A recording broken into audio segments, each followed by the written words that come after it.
right, we're ready to go. Joey Davis will lead it off, hitting .281, 1 homer and 4 runs batted in.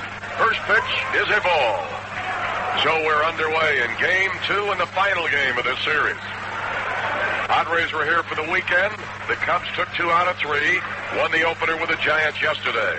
Bouncer second, big hop Sandberg, fires on to Durham, Davis out, and it's 1 down. Russell with a fastball and a good sinker. Curveball and a straight change. He'll also change speeds on that curve once in a while. Here's Manny Trio. Manny yesterday was 1 for 5. Giants didn't do much hitting till the 6th inning.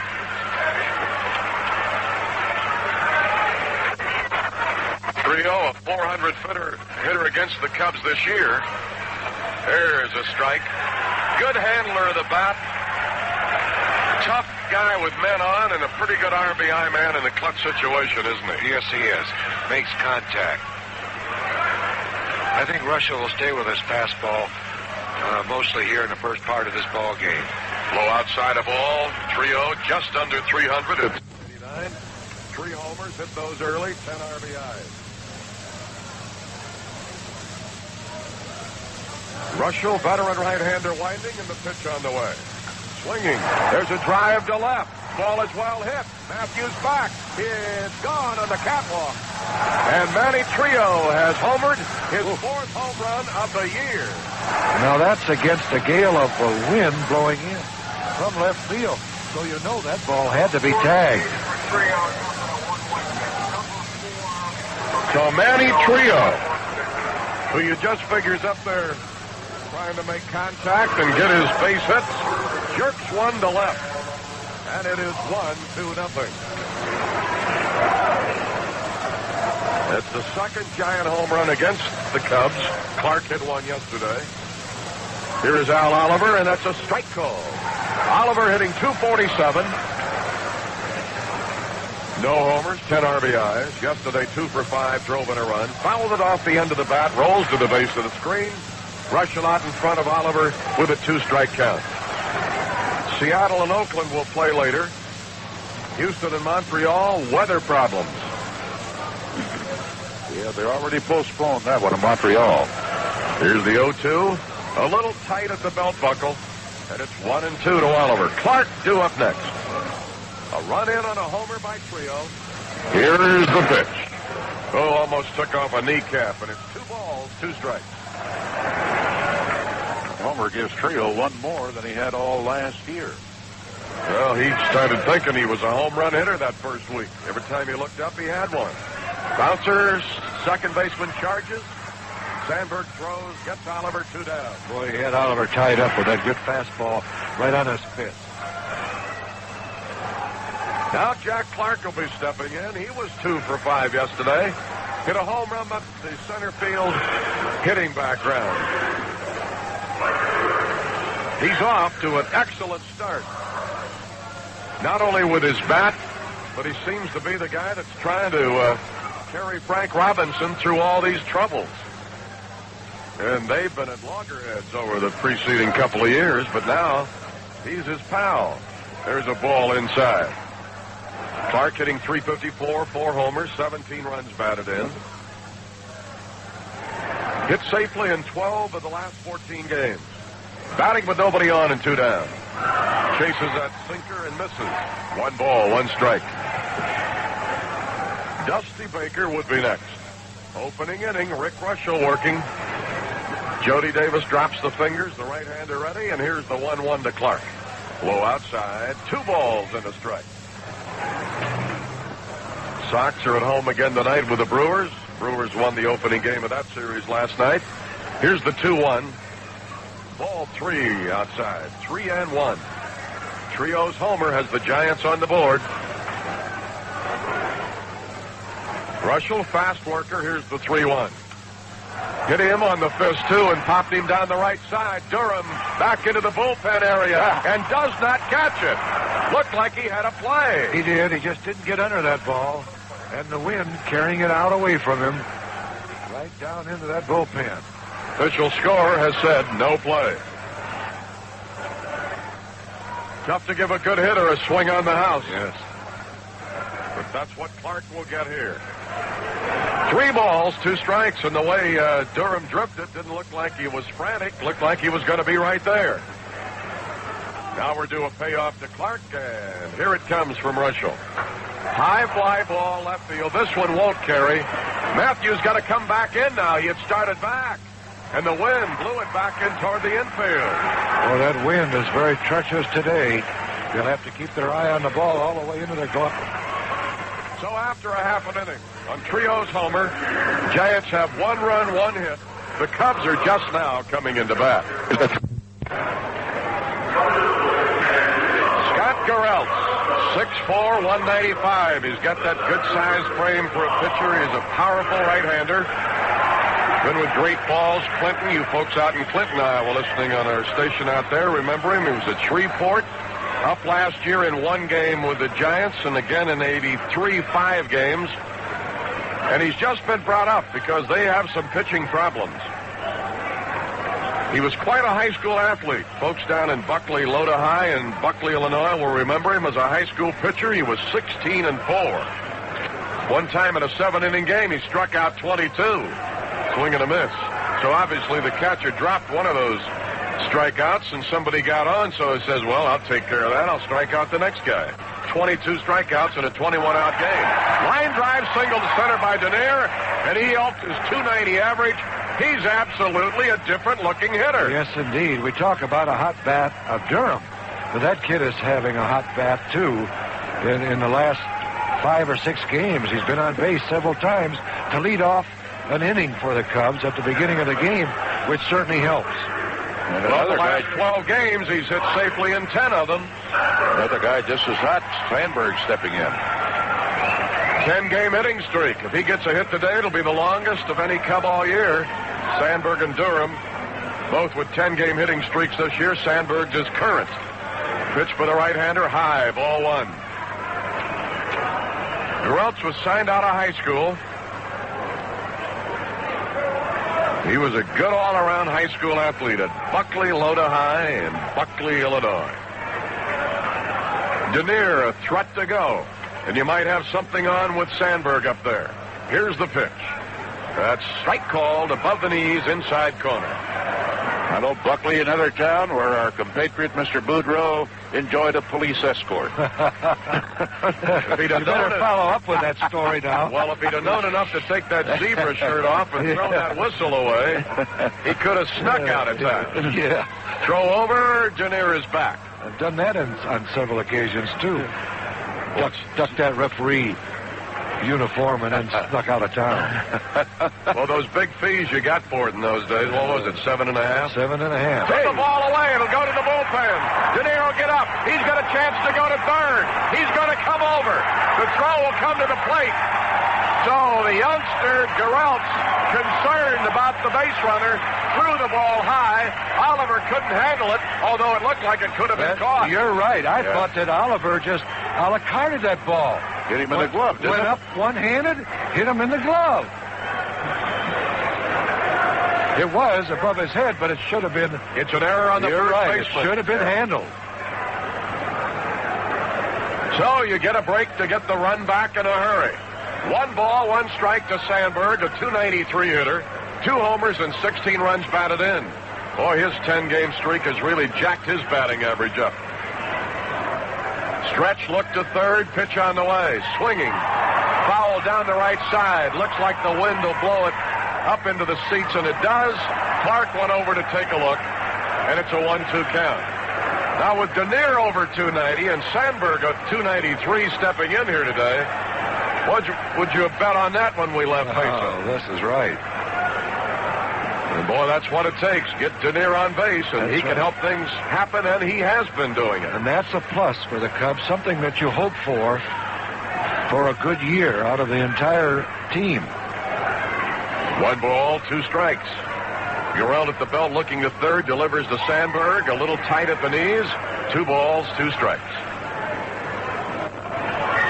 Matthews due up next. Fell behind on a first-inning homer by Trio, got a chance to get it back. Tying runs only 90 feet away in the person of Denier. The 2-2 to Sandberg. Threw in the dirt, a good block of it by Wrigley. Very fine block of it. He sort of pressed a little bit. Goreltz did on that curveball and just squeezed it too tight. Broke it in front of the plate. Well, I don't care what you say. You can compound the felony of a little nervousness with this guy today. Just been brought up. There's a hit in the center field. The game is tied. Sandberg with the longest hitting streak for a Cub this year, 11.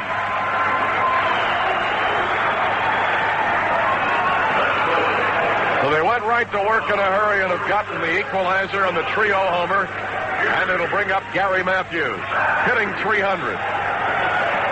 2 home runs, 13 runs batted in. How often do you see your number 2 man in the batting order tied for the leadership in RBIs? Well, it shows you what kind of balance we've got. We don't have anybody running away really in any categories. I guess the nearest thing you would say would be Durham with his 6 homers. You know, gentlemen, on several of our roundtables from spring training, we mentioned that we thought the Cubs could be a contender if a few ball players had exceptional years, and this is what it's going to take. Had them together. Yes, yeah. I know it's early in the season, but if this could continue just for about 4 or 5 more months, we'll be there. That's all it takes. 1-0 to Matthews. Low, and it's 2 balls and no strikes. Matthews yesterday was 2 for 3. And I've got to believe that competition from that bench helps tremendously. Yes, sir. Gotta be an ingredient. 2 balls, no strikes. Sandberg takes his lead, a pretty good one. There he goes. The throw down will be out. Tagged him late, it looked like. Late and on the back. Thinks he tagged him on the back. He did. Very late. Tag by Trio, and when he did tag Sandberg, looked like his feet had touched the bag, and Trio tagged him right on the back. You can't tell from the replay because the replay was from center field, and Sandberg's body blocks when and where the tag was made. But from our angle, looking at it where you could see it, it looked like he was in there. So it's ball 4 to Matthews.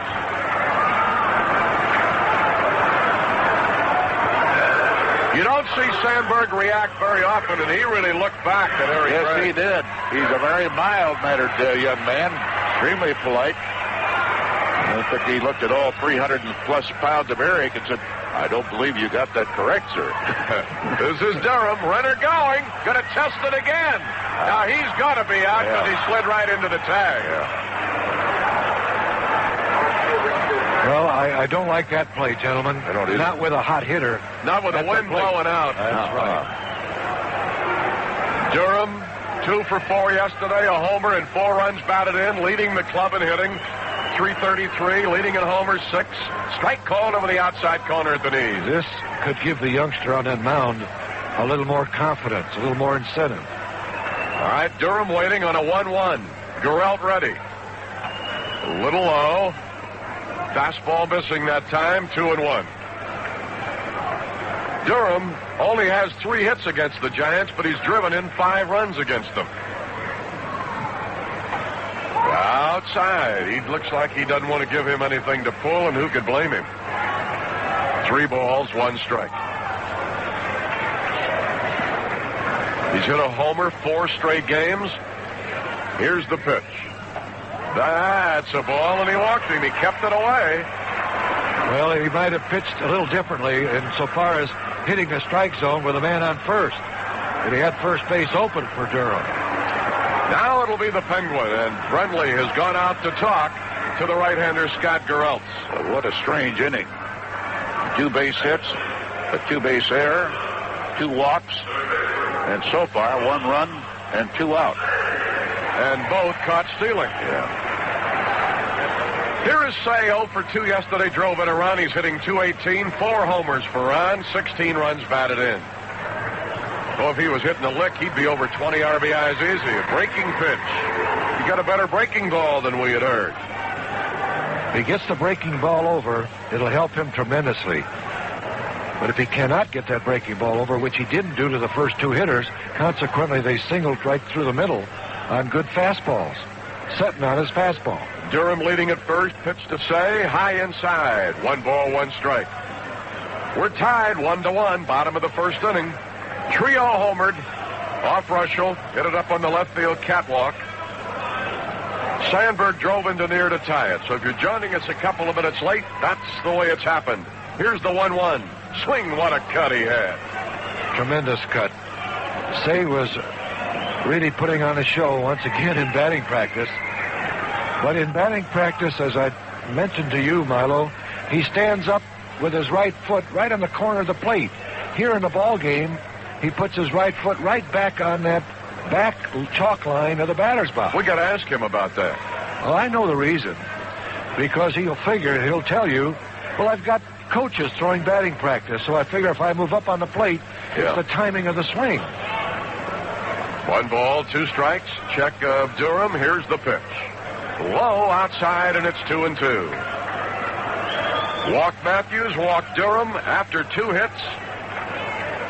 But haven't been able to put the big inning together here as Say digs in again. Straightaway stance holds the bat high. Garrelts, Garrelts. Stretching, looking to first, kicks and delivers. Breaking ball, bouncer short. Lemastro flipped to Trio, side retired. That almost handcuffed Lemaster. Yeah, he took a look to see if he really had it. That's right.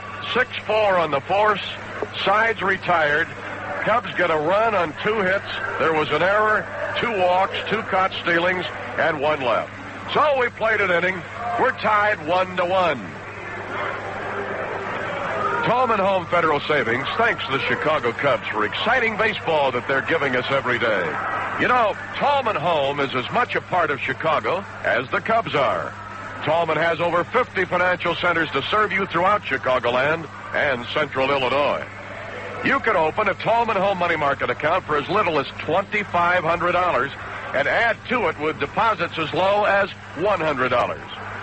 This account offers high money market rates, easy access to your funds, and other pluses such as the advantage of insurance on your account to $100,000 by an agency of the federal government. When you need funds from the account, you can easily withdraw them without penalty by mail or check or in person. For more information on Tallman Home's new money market account, call any Tallman Home office, and for daily rate quotations, call Tallman's special money market rate line at 434-8511. Tallman Home, a legacy of care, a future of commitment.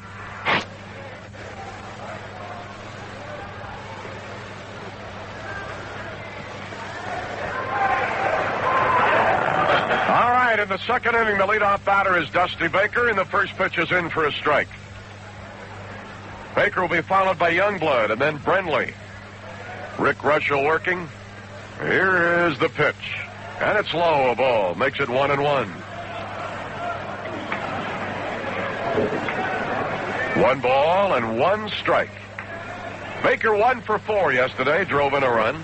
It's the only game he's played against the Cubs this year. Knocked him off the plate at the knees, and the count is 2-1.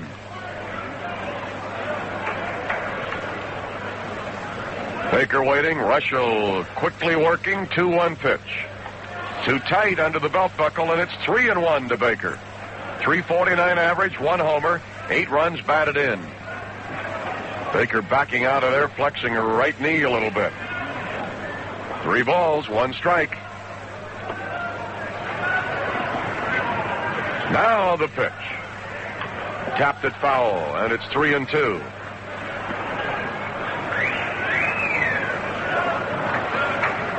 Trio homered in the first.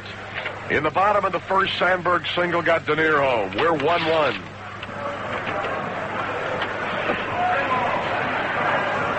All right, the 3-2 drops down on him 3/4, and he fouls it down the left side, right in front of the Cub dugout, and it holds at 3-2. Atlanta at Philadelphia tonight, San Diego and Pittsburgh. They'll try it again after weather knocked them out. Cincy at New York, L.A. at St. Louis. That ball was way up and tipped Jody's mitt, and that'll be ball 4. Baker trots down with a walk. Joe Youngblood will be the batter. Had a couple of hits yesterday and 4 times at bat.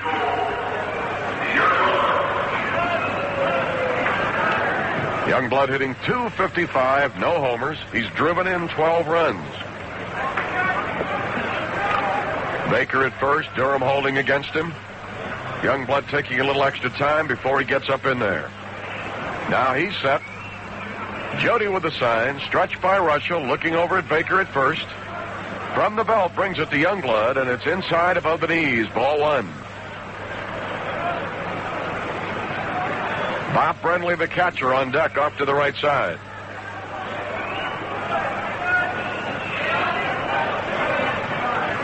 A ball and no strikes.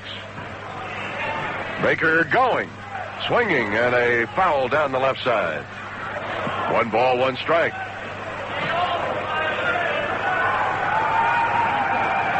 Baker retracing his steps to first base.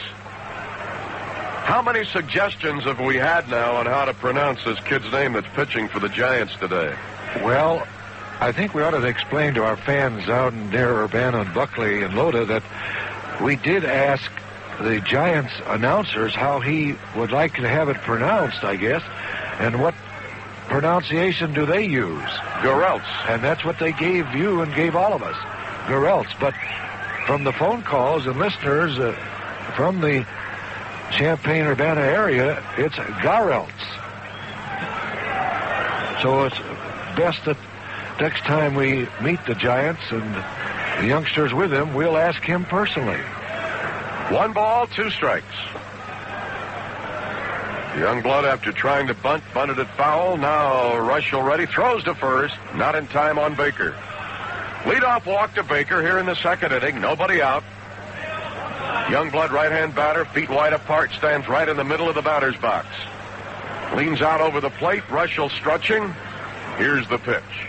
He swings and he misses. Well, he made him go after a bad pitch there. I thought maybe the hit and run was on the way Youngblood followed that pitch, but it wasn't. Baker remains at first. So the strikeout is number 1 chalked up for Rick Russell today, and it'll bring up catcher Bob Brenly. Brenly yesterday was only in about half of the game. He went 0 for 2. LeMaster has moved on deck.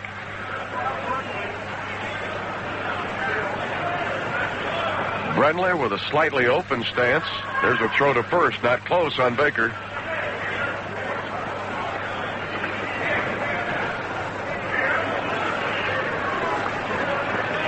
Russell ready, hesitates at the belt. Brenly, a 308 hitter. Here's the pitch.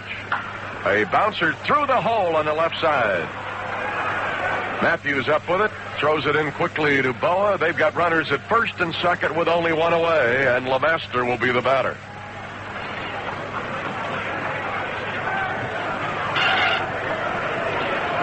And balls, you'd think this was July hot weather and that infield had been baked the way the ball's been bouncing here the last couple of days. LeMaster 1 for 3 and an RBI in yesterday's series opener. Steps in with teammate Baker at second, Brenly at first with 1 out. I think that ground is still frozen. That might be it. That's why Vince only wants to play golf in the late fall and early spring. All the time. Give me that concrete roll. Strike to LeMaster. LeMaster hitting .202, 1 homer. He's driven in 8 runs. Show you how quickly they brought Garrelts up. He doesn't even have his name on the back of his uniform. Doesn't even have his right number. They've given him 31, and he's supposed to have 50. Here's the pitch to LeMaster. Fouls it back. Rick's out in front of him. 2 strikes. You don't suppose we're going to go through one of those things that we went through with Johnny Buzzard, do you, Vince? Remember that story? Yeah. He changed his name, I think, about 3 times, the pronunciation of it. Well, it got to be such a story that his wife finally said, "I'm Mrs. Johnny Buzzard." Yeah. Wife with a pitcher, Johnny Buzzard. Yeah. Maybe the same thing true with the Garrelts and the Garrelts. That story is true with yours truly, too. There's a ball low outside. Well, all my life, born and raised in Harvey and around Chicago, it was called Budrow. Yeah. And anybody that comes up and says Budrow, then I know they're from Harvey, Illinois. But when I got into professional ball, some smart sports writer looked it up.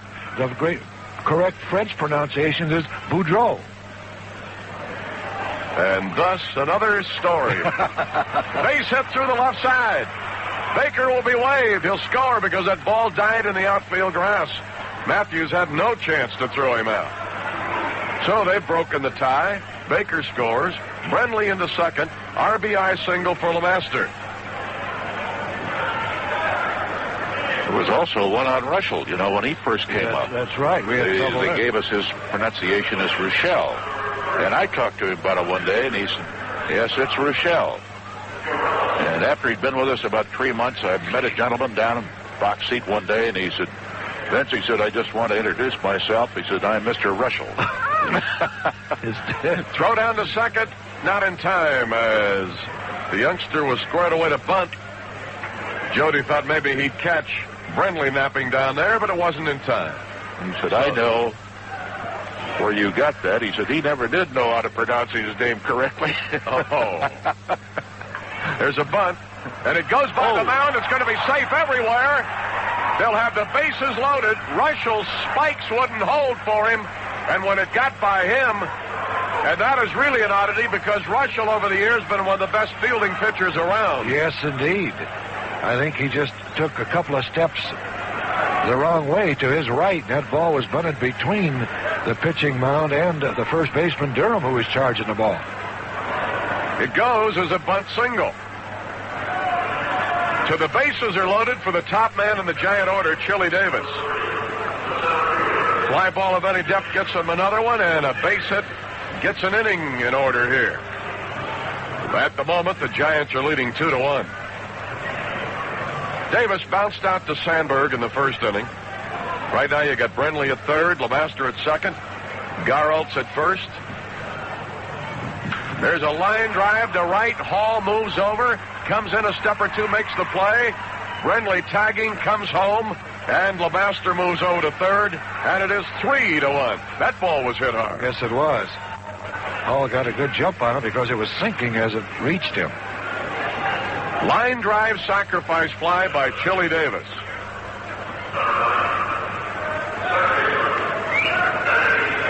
Manny Trio, the batter, he homered on the left field catwalk in the first inning. I have a solution. We can call the youngster Scott by his first name. And be correct, I think. That is S-C-O-T-T. Scott Williams. Ball to Trio inside. The hit in the first got Manny back over 300. It is 301 at the moment. On deck hitter Oliver, runners on the corners, 2 down, 2 runs have scored. Way inside. Trio has to twist out of the way. 2 balls, no strikes.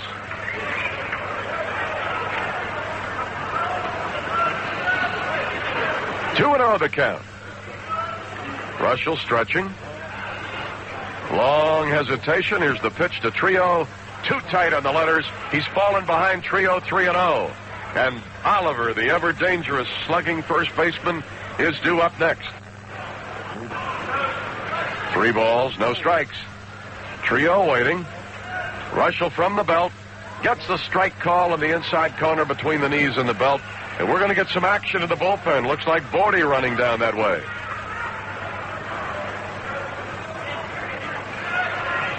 Three and 1. Now the pitch. That's a strike. Dropped down sidearm with him that time. Bordy is starting to work in the Cubs bullpen down the left field line. Rick Bordy will begin to warm for Chicago. Rick Bordy now warming for the Cubs. Trio stepping out with a practice swing or two. Steps back up in there. Runner at first will be ready to go with the full count. Here's the pitch. There he goes. Strike 3 called. Sidearmed him again. Fooled him with a sidearm curveball. The 3-1 pitch, sidearm fastball. Trio was looking for the fastball. So they get 2 runs on 3 hits, a walk, no errors. They leave a couple. After an inning and a half, the Giants are back in front of the Cubs 3-1. A marathoner is someone who wants better gasoline mileage, a smoother running, cleaner engine, and lower maintenance bills. You see, Marathon injects a top-quality gasoline additive at each delivery to give you better mileage, less engine wear, and lower maintenance costs. That's why Marathon customers keep on coming back. Try us just once, and perhaps you'll keep on coming back. Be a winner. Be a marathoner. Marathon, best in the long run.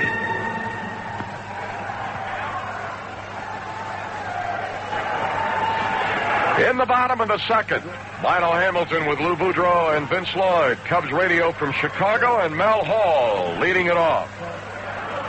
Left-hand batting right fielder against the right-hander Scott Garrelts. There's a strike to Hall. Hall has hit safely in 6 out of the last 7 games. He's got his average of .311. Mel has 1 homer, driven in 9 runs.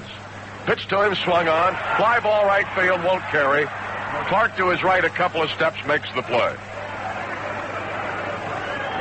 Hall out on a fly ball to his counterpart, Jack Clark. Jody Davis will be stepping in. Got the day off yesterday. Steve Lake had a heck of a day filling in for him. A home run, a double, sacrifice fly, 3 RBIs. Jody batting in the 7th spot and batting here with nobody on and 1 down. Boa on deck. Right-hander delivers, and it is low inside. Jody hitting .286, 2 home runs, 18 RBIs. The pitch. Breaking ball in the dirt, and it's 2-0 to Jody. Wind continues to blow hard over the right field fence. You'd figure if it was going to happen today, it'd be to right, but Trio crossed us all up. He hit 1 to left in the first inning. Here's the pitch. Line drive right at Youngblood. Can't hit the ball any harder. Oh, no, you can't. Jody Davis didn't even get out of the batter's box when Youngblood caught that line drive. So that'll bring up Larry Boa. Yesterday's game, which the Cubs scored a lot early and had to hang on to win 10-7, was 1 for 4. Here's the pitch from Garrelts, and there's a bouncer back up the middle. Garrelts might have gotten a glove on that. Yeah. But it went on through, and Boa is on with a base hit. 3rd hit for Chicago. The Giants have 4, and the Giants are leading in the game 3-1. Rick Russell now will be taking off the windbreaker with Boa at first and 2 away.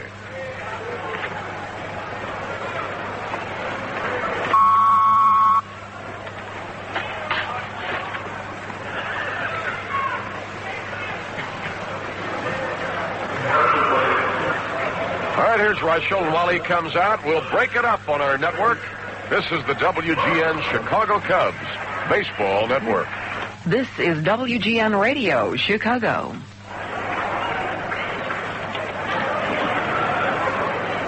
Russell up in there with Boa at first. 2-out situation, right-hander delivers, and a comebacker to the mound. Garrelts throws to Oliver, and the side has been retired. No runs and a hit, no errors. Boa left. We've played 2 innings, and the Giants lead the Cubs 3-1.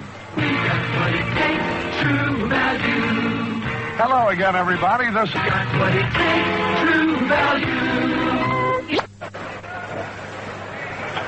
Al Oliver leads off the 3rd, goes out to the first pitch, sends it out into center. The wind blowing it back in. Now Dernier had to come a long way, and he runs right under it. keeping Al Oliver under cover here in this particular series. He has 2 hits, but really hasn't bothered us too much. Normally, he does great against us. Wears you out. Rick Barnes, Chuck Rhoda from New Carlisle, Indiana, out here to see the game.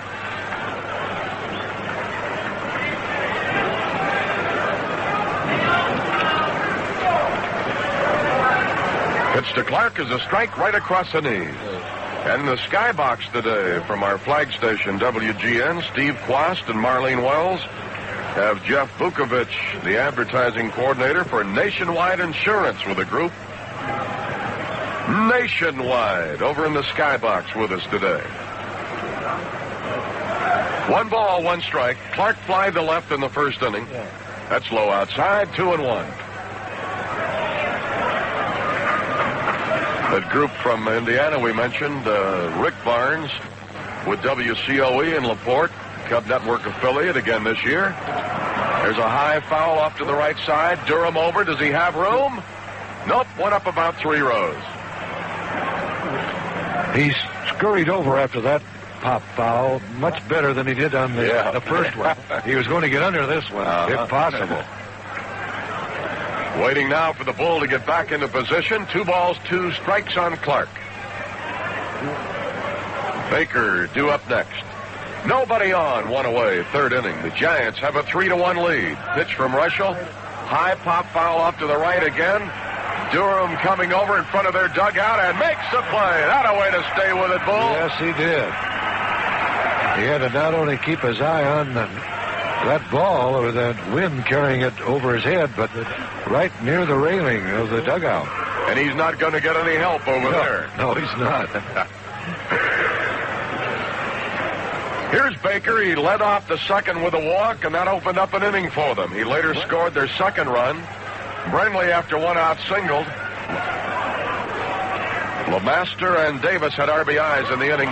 Shot off Say's chest, picks it up, throws, and got it. Boy, did he stay with that ball, and I'm telling you, Say really stayed with it. Beautiful. The ball was well hit. It jumped off of his glove, and he kept it in front of him. And he jumped on that ball, made a great throw to first, and only the last leaping step by Baker caught him. So it's 3 up and 3 down. We played 2.5. Giants lead it 3-1. First 2 pitches here in the 3rd inning to Denier. He showed bunt on the first one, took it for a strike.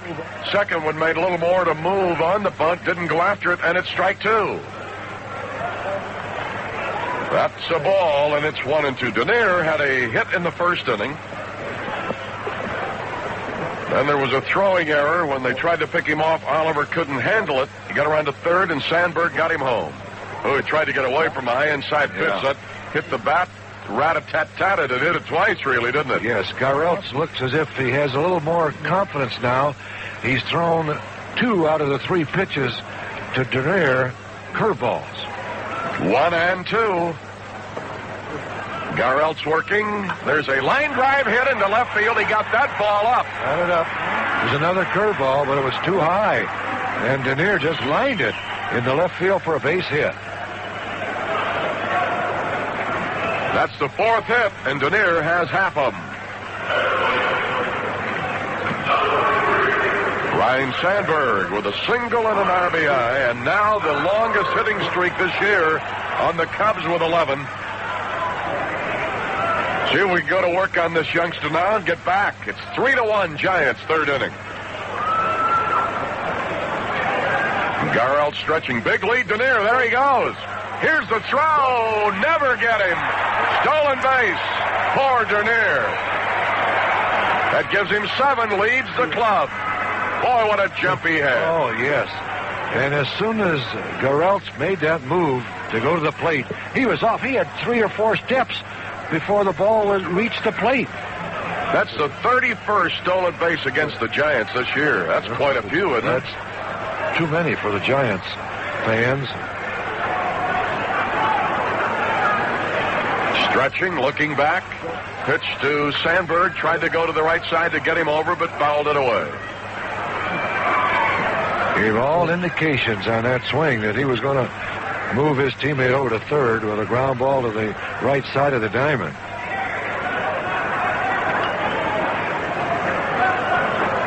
Now Garrelts looking in. Stretches, looks back to second, looks again. Here's the pitch to Sandberg. Swing and a foul tip. Good location on that ball, low and outside to Ryan.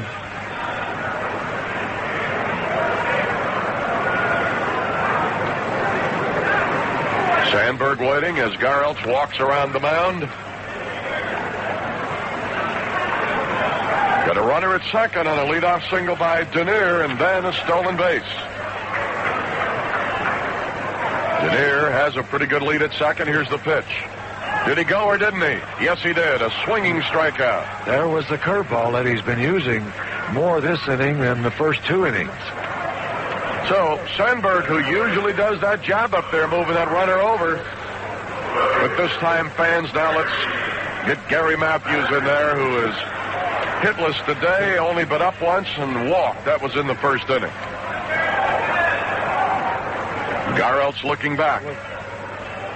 Kicks and delivers. High curveball. 1 ball, no strikes. Durham due up next. Denier with 2 hits. Sandberg with 1. Boa with 1. The hit column even at 4 apiece. But the Giants are leading 3-1 in the score column. Here's the pitch. A little tight under the letters. 2-0. Seeing Denier run reminds me of Bill Frink in his younger days. It does? How about his older days? Certainly a contrast, you're right. Bill Frink up covering today and getting ready for his show tonight. There is a ball low outside, and it's 3-0 to Matthews. Well, what do you think? Will he be given the green light? Yes.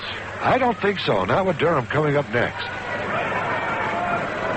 Well, I had a 50-50 chance. Well, I have two. Ball 4. That's not to say that he didn't, but it was nowhere in his zone that he would have been looking for if the green light was on. That's right. That's what a veteran will do when given a green light on a 3-0 pitch or a 2-0 pitch or a 3-1 pitch. Look for the ball over the heart of the plate, just about belt high, and then try to make contact. Here's Durham. Boy, we both got out of that in good shape. There's a throw back to second. How do you know?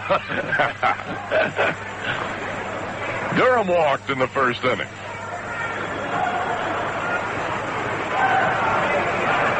Now he wants to go out and talk to him. Oh, he's going to change signs. Yeah. Because Brenly's wanted to call in, I thought he was calling in LeMaster.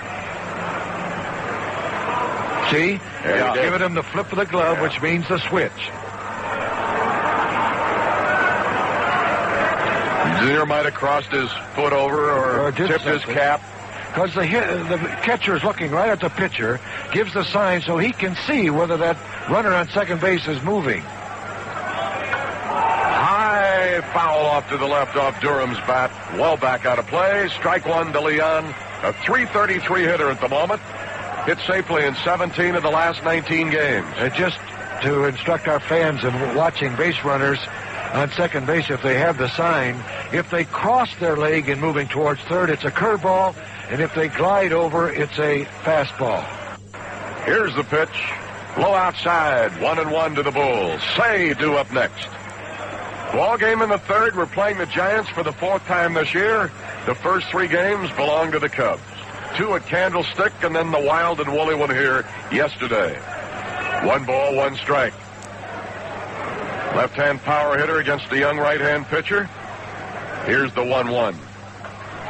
That's a little outside with his fastball. To continue with those thoughts, Milo, that base runner has to be 99.9 points sure that he has the signs if the hitter's going to take them. Some guys don't want to know. No. For fear they'll lean into a pitch expecting something else. Here's the 2-1. There is a strike, and it is 2-2.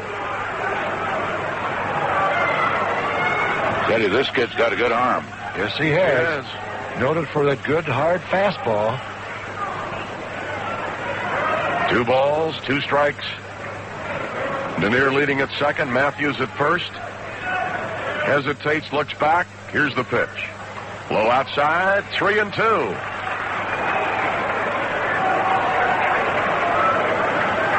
So Bulls got to have the good eye here. Ron Say, the on-deck hitter. The Cubs are trailing by 2. They trailed 1-0 and tied it. The moment they're trailing 3-1.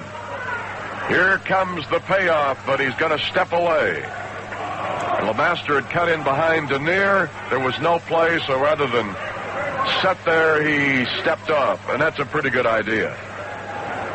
Now he can set again. Runners going, swinging, and foul back out of play.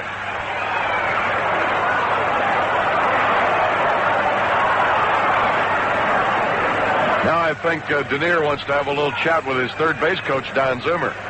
He wants to check the signs.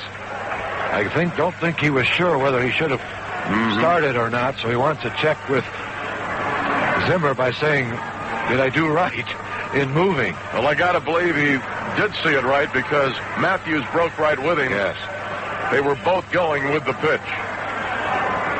But the man on first base has to wait for his teammate to move from second. You don't want to run him off of there if he misses a sign. They're going to start their bullpen working. All right, Bull. Get ready. 3-2 runners going. Way high. Bases are loaded. So he has walked Matthews twice and Durham twice. Bases are loaded for the Penguin.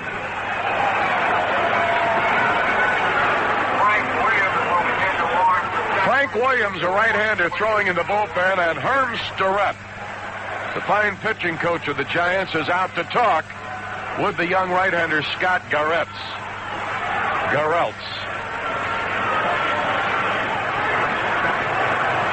They've had their chat. The infielders came in as well, the master and trio, along with Brenly, the catcher.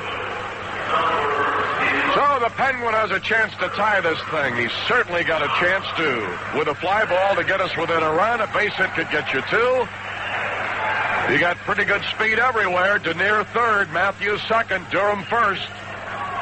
Cubs trying to do something about a 3-1 Giant lead. Say hit into a force play in the first inning. Here's the pitch. Swing and a miss. Opened up with Ron with a curveball and a beauty and fooled Ron completely.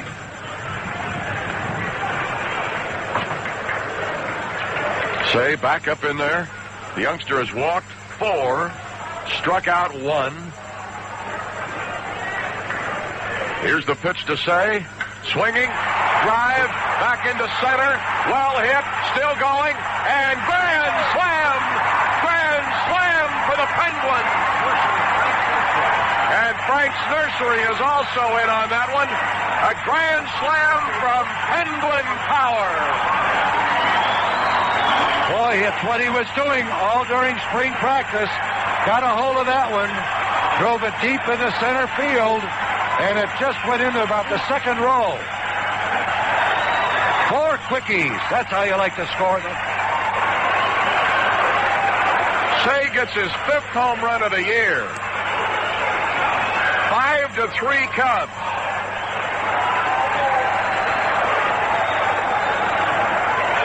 $500 to Cubs Care from True Value.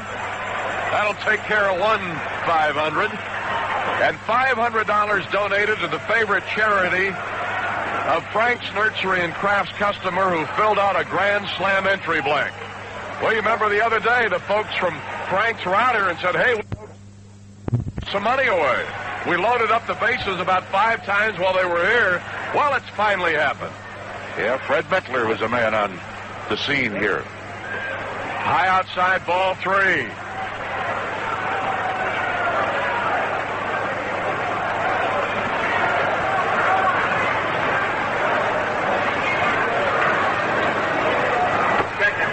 That was his 6th Grand Slam.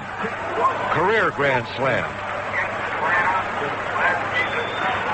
Ball 3, strike 1. Well, I tell you, that ball hit up into those center field seats in that hitting background.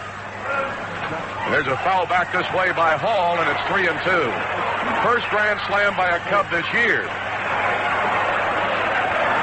We had 5 of them last season, after a long layoff of about 2 years since there had been any. What a thrill. A great thrill for Say. And for Cubs. And for the broadcasters. Yep. Yes. Here's the pitch. High, and he walked him, and that's another pass. 3 in the inning and 5 in the game. We mentioned earlier this youngster has a great arm, and he was about to be nervous. There's no doubt about it, pitching here in Chicago. Just being brought up from Phoenix, minor league affiliate of the Giants, and he has a good arm now. There's no doubt about it. He should not be discouraged in his first start here, and I don't think that Frank Robinson or Tom Haller is discouraged with him. He's got a long ways to go, but he's got a good arm and a good chance of making it. Lifetime Grand Slam. 6 lifetime The last Grand Slam Say had was in '79 against the Giants, and it was at Candlestick. So we got a pitching change. Williams coming on. We'll be back.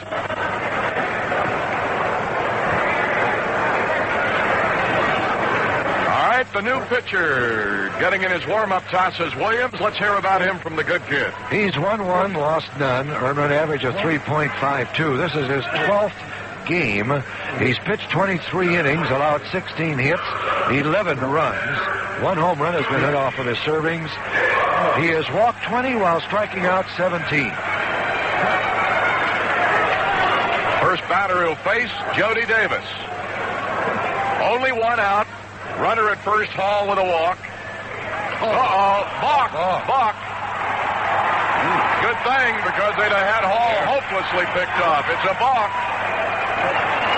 He moved his left knee. Ed Montague said Frank Robinson is right on the top step of the dugout. He didn't like that call at all. Williams faced us in the second game of the year at Candlestick. Faced 4, didn't get anybody out. 2 hits, 3 runs, all earned. Walked 2, didn't strike out anybody. That's his 3rd balk this year. When he faced us that first time, it was his big league debut, and he was shaky, and that's giving him the benefit of the doubt. He comes submarine, and it's a ball. A new look from Williams. No, that's his style, good kid.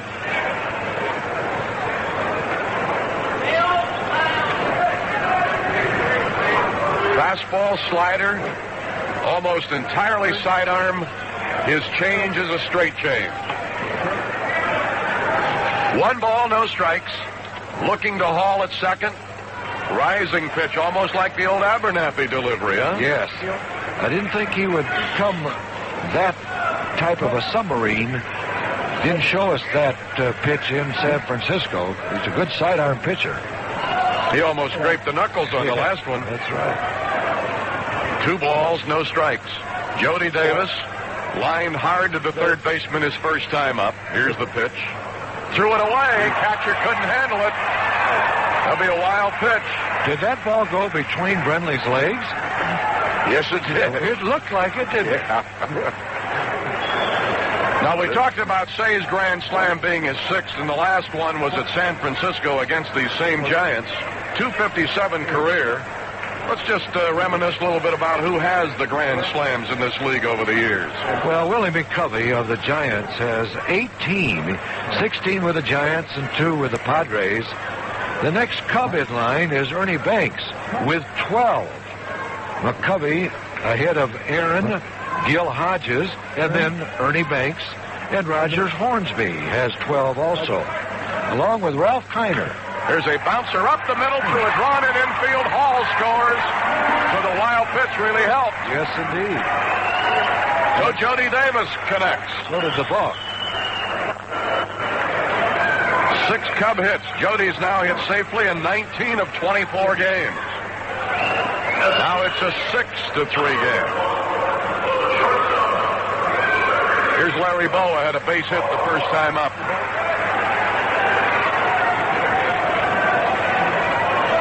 A 5-run inning and still batting. Jody with a short lead at first, pitch to Bowa, low inside a ball. You can close the book on the starter. 5 of the runs were earned of the 6 charged against Garrelts. Williams stretching, looking to first, 1-0 to Bowa. Low ball 2. So on a day that Frank Robinson wanted a long outing from his starter, he doesn't get it. The Cubs have gotten into their bullpen and have taken the lead. Giants led 1-0 on a first inning homer by Trio. Cubs quickly tied it in the bottom of the first. But then the Giants went out and got 2 off of Russell. Now here in the third, the Cubs have scored 5 to take a 6-3 lead. Bowa waiting. That's a strike at the knees on the inside corner. 2 balls and a strike to the Cub captain. Rick Rushell due up next. Boa is the 8th man to bat in the inning. Remember how the inning started? Just as it did in the first, Bob Denier has truly become a leadoff man. He's gotten on twice and scored twice. Everything you get out of him with the way he can field, everything he can do to get on and steal bases. That's really a plus for you, isn't it? You bet it is. 2 balls, 1 strike. Here's the pitch. Fly ball down the right side. It'll be fair. It'll take off and go down with a big wagon gate. Jody Davis is going to be waved. The throw will get by the cutoff man. Jody will score easily, and Boa gets to third. His first triple of the year, and it's a 7-3 ball game, Cubs. Isn't that nice?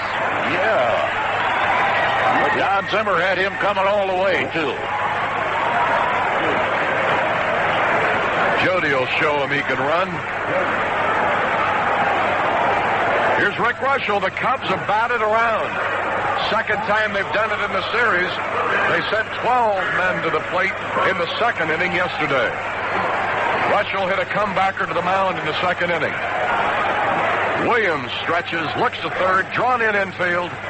Sweeping breaking ball outside, 1-0. Normally you see Boa hit that ball that hard, that crisply from that left side of the plate.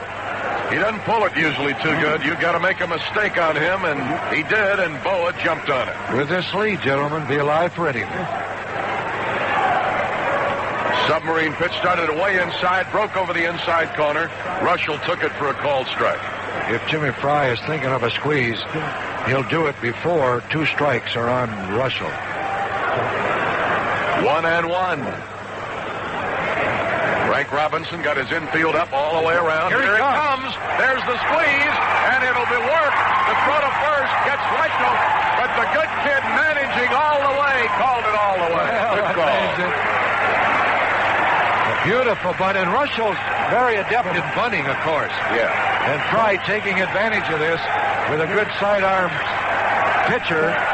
Squeezes, and Rushell's getting a standing ovation by the fans behind the dugout. Oh, they love the big guy here, no doubt about it. They're pulling for him to do well. I think that's Rushell's first ribby of the year. Yes, sir.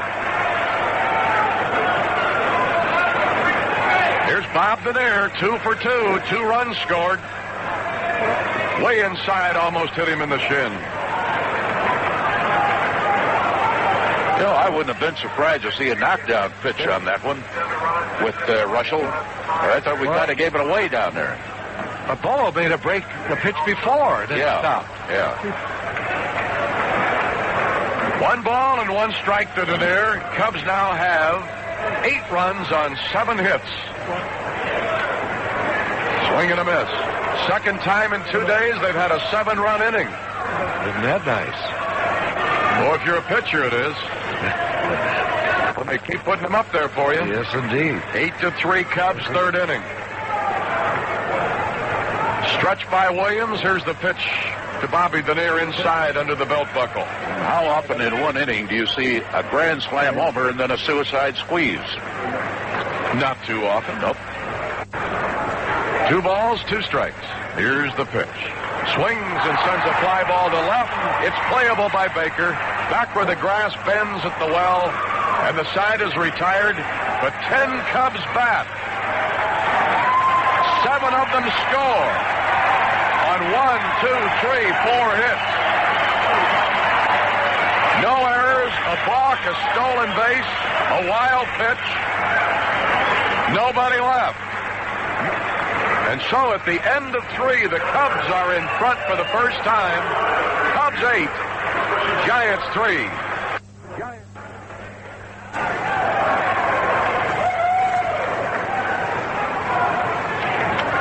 Hello again, everybody.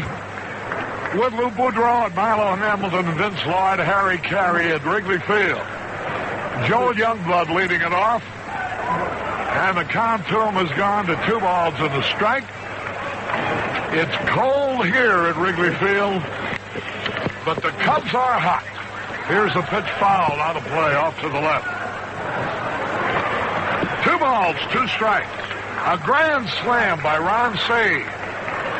is the big blow of the ball game. He'll be telling Tommy Lasorda, his former skipper, all about it tomorrow when the Dodgers open a series here. Ball 3 low and outside. Rick Russell on the hill. 3 balls, 2 strikes. The pitch swung on and popped up. Short center field. Bobby Dernier coming in. Makes the catch. 1 away. Now to bring up the catcher, Bob Brenly. The Cubs shooting for their 16th victory of the year.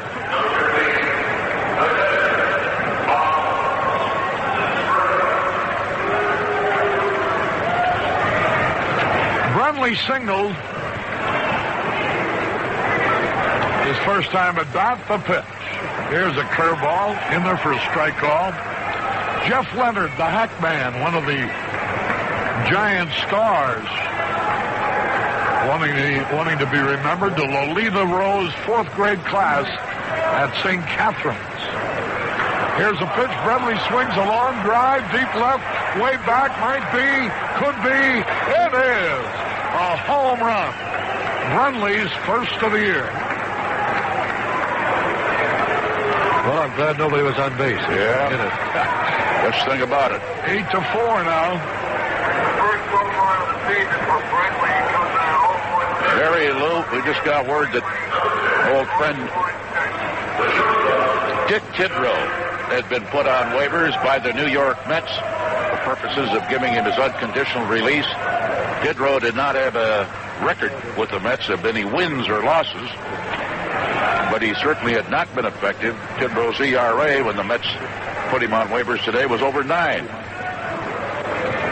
Here now is Johnny LeMaster, the pitch. In the for a strike call. LeMaster drove in a run for the base hit in the second. 8-4 now. Another one of those wild games, but you anticipated it, expected it, with the wind blowing out at 17 miles an hour today. I'm glad we've got our last bats, but I hope we don't need them. 2 balls and a strike to count. Now the delivery, here it is. Swung and he fouled it back. You fellows will be interested to know that it's colder here at Wrigley Field today than it is in Anchorage, Alaska. That was a very interesting note, Harry. I thought you'd be interested. I'd still rather be playing here than in Anchorage, though. But it's colder in Nome than it is here. Here's the pitch swung on, another drive. Left field deep, Gary Matthews at the wall. Makes the catch. LeMaster, line deep to Matthews. That's 2 away. And Frank Williams, the pitcher, comes out. 8-4 in favor of the Cubs.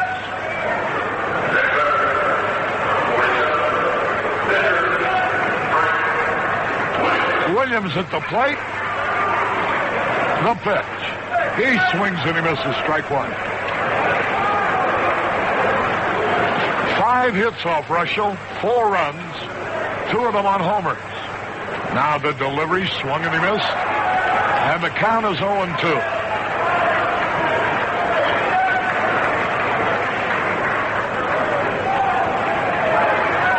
He struck him out on 3 pitches. That's nice. That's a way to take care of the weak hitting pitchers.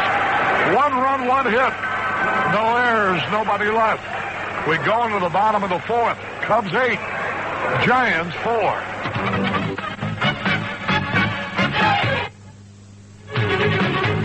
Tonight,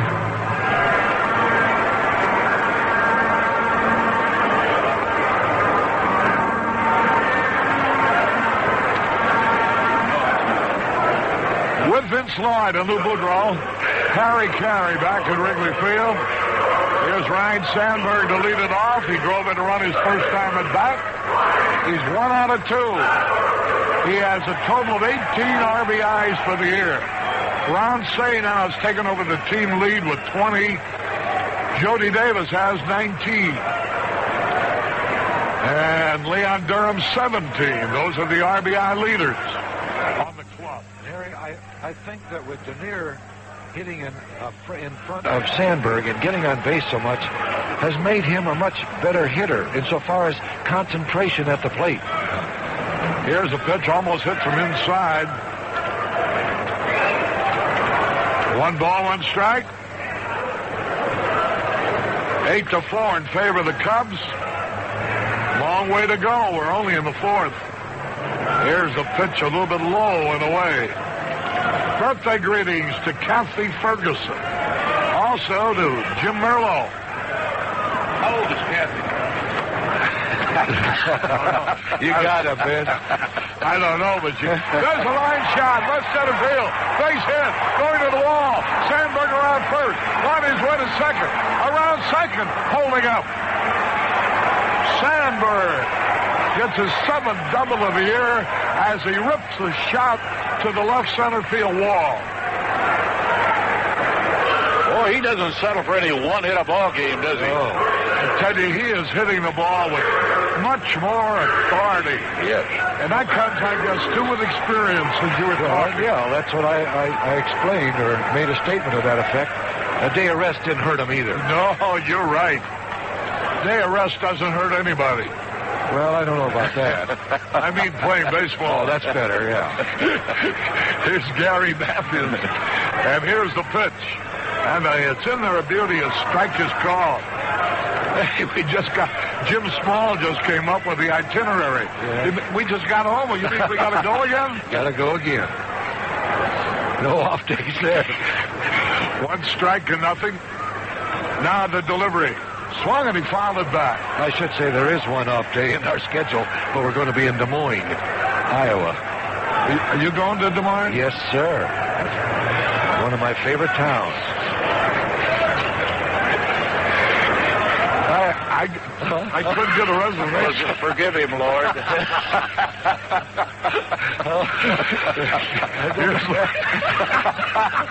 I don't ask forgiveness very often. So Vince has to do it for me. 1 ball, 2 strikes. Runner at second base and nobody.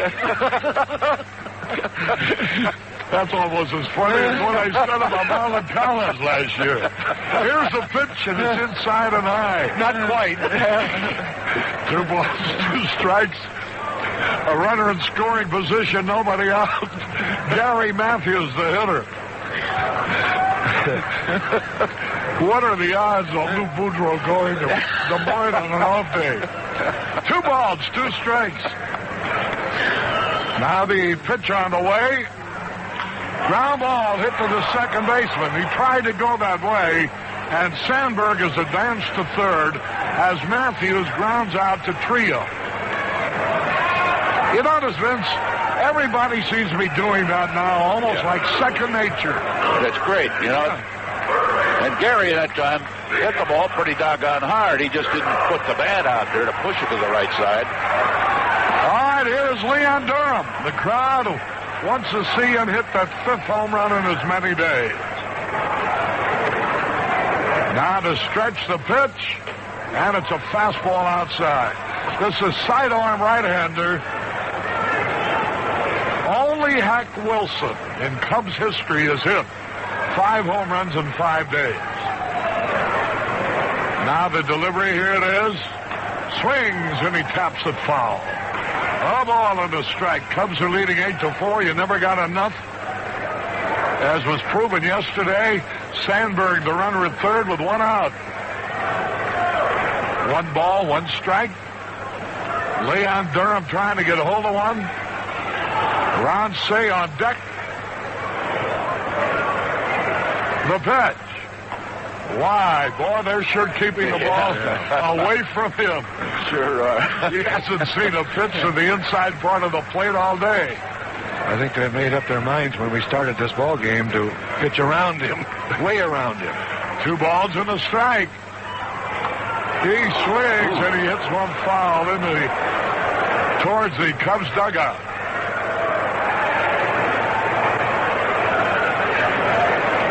Who did it hit? I don't know. Wade Durham walked down the third baseline and might have hit him. Jody Davis is Pointing at the field. Yeah. Says hit it that way, not this way. 2 balls, 2 strikes. Infield in. The skies are darkening up on a cold day. The delivery struck him out with a sidearm fastball. That ball was right in on his fist. Thrown out on strikes. After throwing everything away from him, I think the bull was sort of leading for an outside pitch. Yeah. And Williams fooled him. Sure did. He just couldn't pull the trigger at all. Here's Ron Say now. He hit the grand slam in the third. It's a game-winning hit if his score holds up. Now there are 2 out. The pitch by Williams.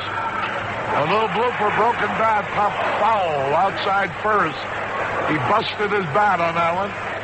There you are. He's saying to himself, here I hit a grand slam with that bat, and now I've broken it. Well, it's done its duty for the day, I'll tell you that. It was his 6th grand slam of his career, and the 36th home run that he's hit against giant pitching. Most of them, of course, were hit as a member of the Dodgers, and that's why they pay him the supreme compliment at Candlestick Park by booing him every time his name is announced, because he has just ruined the giant pitching staff down through the years, including today. 0-1 the count. Here's the pitch.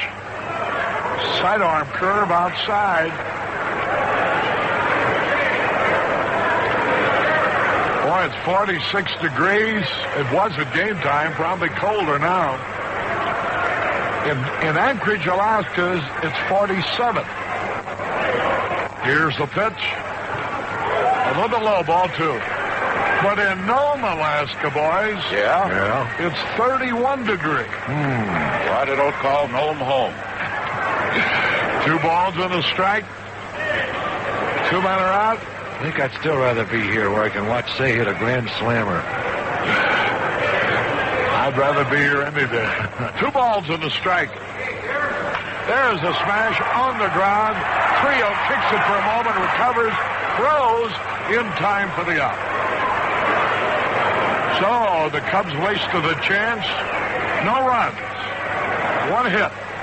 No errors. 1 on left. At the end of 4, Cubs 8. Giants 4. Spring. Yep. Yeah, What's that? It's coming. Another month or so, it's going to be here. Here's Chili Davis fouling off the pitch. The count evens up in a ball and a strike. Hey, while we have a moment, I want to pass along my good wishes to Jimmy Pearsall's wife, Jan, who's in the hospital for an operation. Right. We wish her a quick recovery. Yes, we do. There's a pitch a little high on the inside. She has had the surgery, Harry? I think today. 2 balls and a strike. Nobody on and nobody out. Davis drove in the run with a sacrifice fly. Foul tips now as they tried to pull the ball, which was to the outside part of the plate. 2 balls, 2 strikes. Boy, it's cold at Wrigley Field. You can imagine what it's going to be at Comiskey Park tonight. 2-2 delivery. There's a drive in the right field for a hit. Chili Davis singles to right. I guess the only hot place in town will be the Airy Crown tonight, where Frank Sinatra opens up an engagement. They'll be jumping there. You're not going to join him in singing, are you? No, I'm going to give him a couple of lessons tomorrow. He'll probably be at the ballpark with Tommy Lasorda and the Dodgers here tomorrow. Here's Manny Trio. There's a pitch a little bit inside and high. 1 ball, no strikes. Runner at first, nobody out. Here's Billy Connors, the pitching coach, wanting to talk to Rick Russell. You know, this is Russell's 2nd start of the year, and here we are, the 2nd week of May. Now, for a guy at 35 years old, that's not much work. And if he's a little bit rusty, I think it's pretty difficult to determine whether he's pitching well or not. He has thrown a lot of pitches, but he figures to be off a little bit with that lack of activity that you referred to. Now to stretch, the pitch on the way. Here it is. Low and inside. Ball 2. He needs his 5th inning to qualify for the victory. Starting pitcher must go at least 5. Runner at first base. Nobody out. Manny Trio homered in the first. And he hit a pretty good pitch. He really golfed one. Now the delivery. Strike at the knees. And that's about where the pitch was when he hit a home run, only it was to the inside part of the plate, and Manny just golfed it right out of here. Runner at first, nobody out. Now the delivery, here it is. Bouncing ball. Hey, nice play by Durham. And he wins the race to the bag. Beautiful play. Yes, indeed. I thought that ball was going to be over his head. He fielded it while running towards right field. And then reversed his field and beat Trio in the race to the bag. You see Russell get off that mound and over there, too? Yes, did a super job. He's one of our better pitchers that can do that, too. He's a good athlete. He doesn't look like one, but he is. He can run pretty well. A lot of us are like that, Harry. Here's Al Oliver. I don't know, that Vince Lloyd must have had the funny pills with breakfast this morning. He's really got some good liners. Well, I've used 3 of them. I've got 2 more that I've written down. That's one thing about Vince. He prepares his ad-libs well. Al Oliver waiting the pitch. And it's a little bit outside, ball 2. Starting to fall behind the hitters now. Seattle leads Oakland 1-0 in the second. Now ready? Here's the pitch. Sinking fastball, a little bit low, ball 3. That's Mark Langston and Sorensen in that Seattle-Oakland ball game.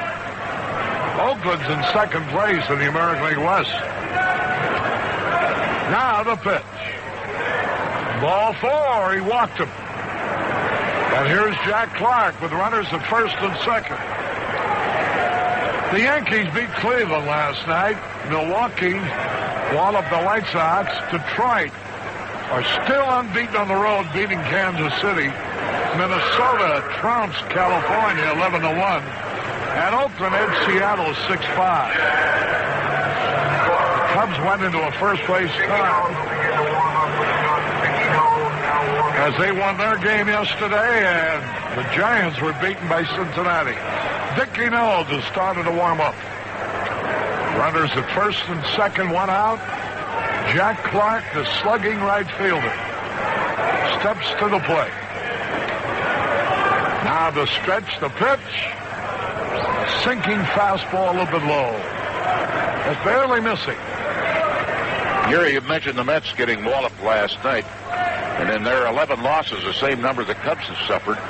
In those 11 losses, the Mets have given up 104 runs. Now the stretch. The pitch on the way. Strike call, a good slider. Rick Russell with that slingshot way of flipping the slider over the outside corner.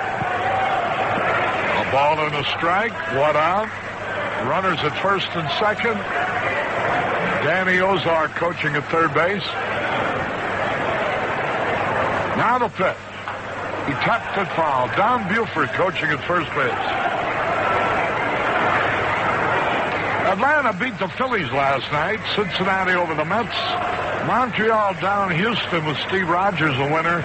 And the Cardinals beat Honeycutt and the Dodgers 5-1. To complete the rundown of last night's baseball. 1-2 pitch. Be careful here. He held up in time. Ball 2. They say he did not swing. They appealed, but the first base umpire, Eddie Montague, said no, he did not go around. 2 balls, 2 strikes.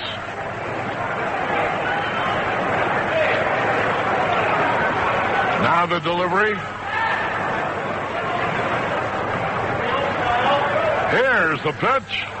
Boy, he had him fooled. He had a weak swing, but he fouled it off. Good sidearm curveball, and he pulled a string on it. 2 balls, 2 strikes. We're in the 5th. Jody Davis wants to talk to Rick Russell. Dickie Knowles continues to warm up in the bullpen. I've been trying to keep track of Rick's pitches today, and I show him with 83 that he's thrown so far. He's getting up there, I think, about as many as Billy Connors wants him to have to throw. He'd like to see him finish this 5th inning. 2 balls, 2 strikes. 8-4 in favor of the Cubs. Big Jack Clark waits. Now the pitch.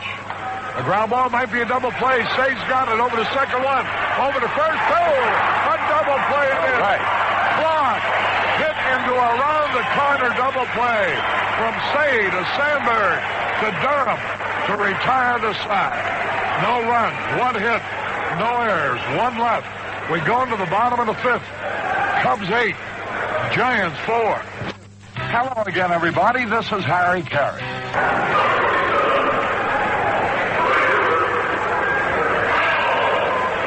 Harry Carey back at Wrigley Field. Mel Hall will lead it off. Flied out to right and walk so far. The sky's trying to clear. The winds have been gusting at 17 miles an hour. Hall drills one into left center field, a base hit. Rolling deep, he made try for 2.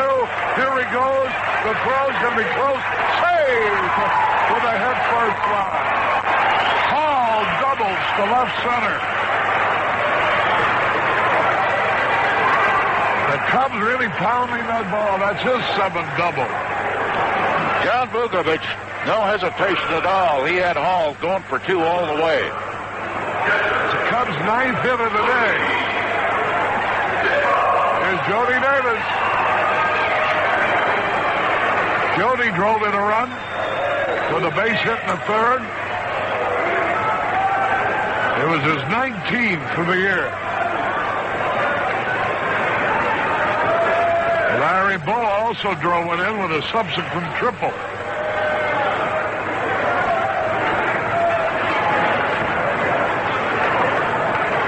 Well, let's see who's hurt out there. The trainer of the Giants comes out. Baker, the left fielder. Dusty Baker.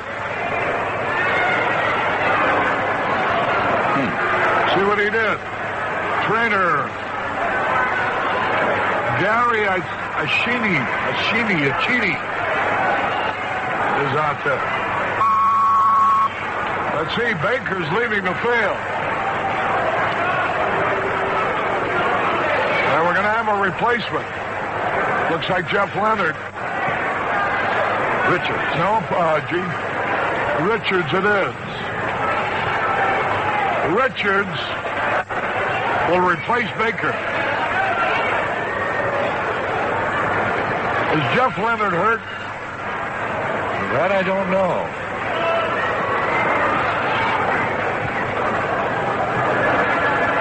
Let me see if I can find out here.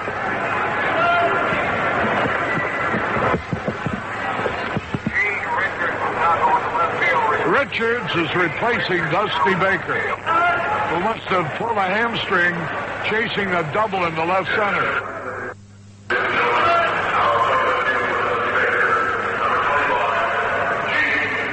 Gene Richards, who used to be with San Diego, among others, left-hand hitter. And here's Jody Davis ready to face Frank Williams, sidearm right-hander. Out of Seattle, Washington. Now makes his home in Idaho. Hank Greenwald, one of the Giant broadcasters, I just asked him about Jeff Leonard, and he says physically he is okay. He's a pretty good ball player to be out of their lineup. Yes, indeed. But I guess they have the same problem the Cubs do. between Buckner and Durham. Let's pause here. This is the WGN Chicago Cubs Baseball Network.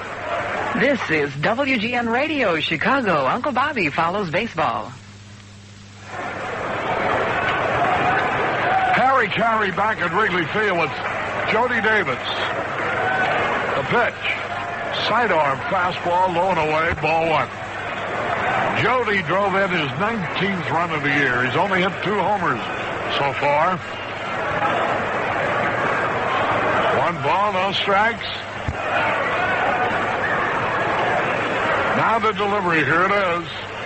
Outside and high, ball 2. You know, the last 2 home runs that Say has hit, separated by about a week. One came with 2 on, and the other one came with the bases loaded. Remember last year, so many of the Cubs homers came with the bases empty? Now the stretch, the pitch. Strike call. Over the outside corner. Dutch Rennert of Oshkosh, by gosh. The plate umpire. 2 balls and a strike. Mel Hall in scoring position. The pitch. Chased a bad ball and he fouled it off, and it evens the count at 2-2.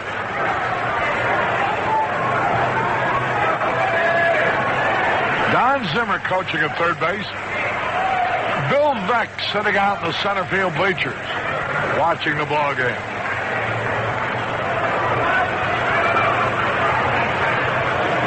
Two balls, 2 strikes.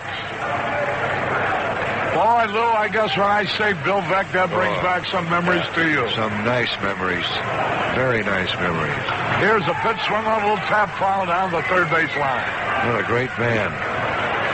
Great promoter. Had a great knowledge of ball players. Made some terrific trades. Oh, boy. As recently as the White Sox, it wasn't for Bill Veeck, they'd have no Harold Baines or Lamar Hoyt or Rich Dotson or Ron Kittle or Britt Burns. 2 balls, 2 strikes. The pitch. Struck him out. A sinking fastball. And here's Larry Boa, who really amazed the Giants when he pulled a line drive into the right field corner for a triple in the third. Larry doesn't usually pull the ball like that. I don't know whether Veeck would take it or not, but I'd like to see him being an assistant to the commissioner. With his baseball knowledge. I don't think he would take it, Lou. The stretch. The pitcher whirls around, but there's no play.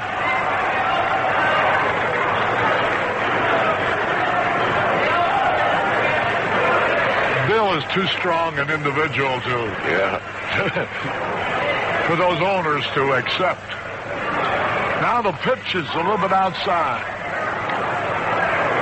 1 ball, no strikes. I don't think there's ever been an owner in the history of baseball, though, with all the talk about his promotional genius and about how all his investors have always made money in every deal that they've joined him in.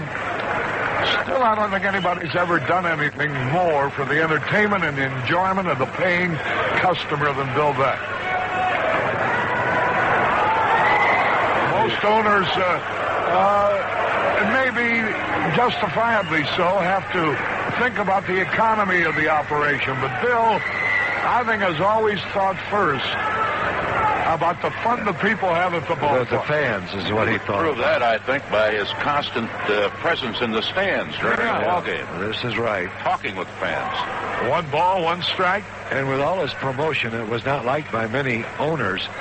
Look what it's come to now, by mascots. Trying to entertain the fans. Yeah. A ball and a strike. The delivery swung on, old tap right back to the mound. Williams, hey, he throws to third and he's out. Only because Hall stopped. That's right. I don't know why Hall stopped. Oh, man. But he did, and that cost him the base right there. Williams glanced. He was not going to throw over there. And then Hall stopped. Bingo. Play went from Williams to Youngblood. It's a fielder's choice, enabling Boa to get to first base. And now here's Rick Russell with 2 out, a runner at first base, leading 8-4. Now the stretch, the pitch. Here it is. Inside. He got out of the way. Ball 1. I don't know what could have gone through Mel Hall's mind. The pitcher had it back to him, and he was racing towards third, and suddenly he stopped. When the pitcher saw that, instead of throwing to first, he threw to third. Swings, and he foul tip, strike 1. A ball and a strike. 2 men are out, 5th inning. Bobby Dernier on deck.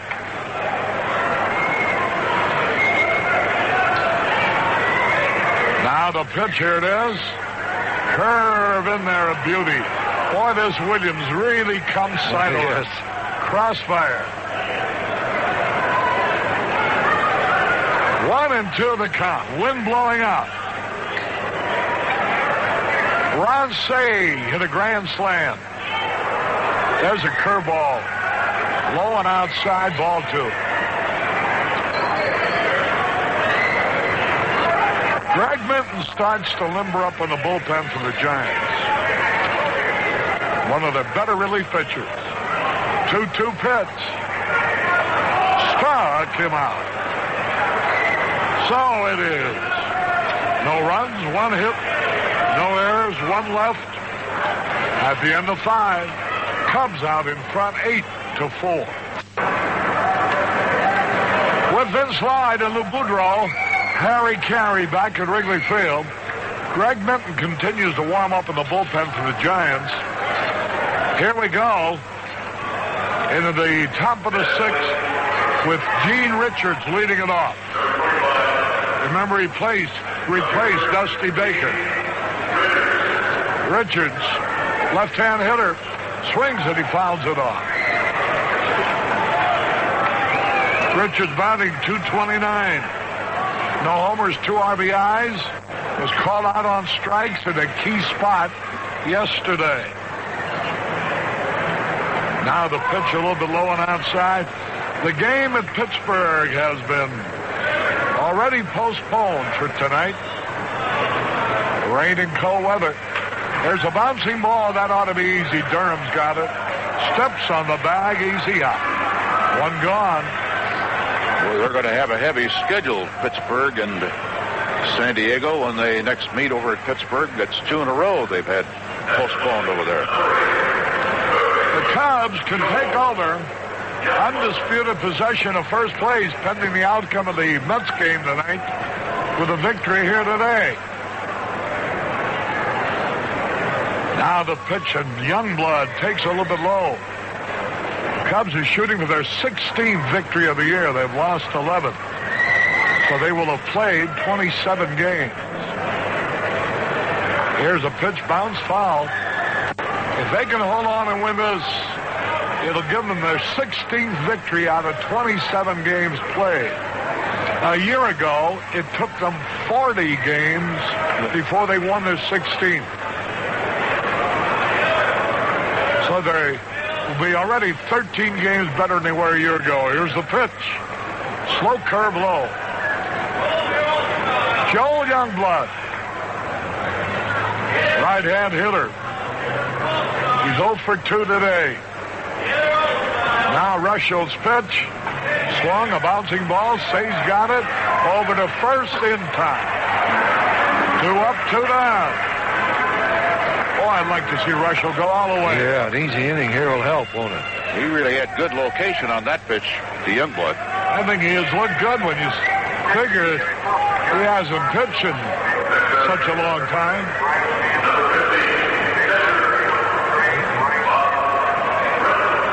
It was a hamstring that Dusty Baker pulled, chasing that line drive double off the bat of Mel Hall.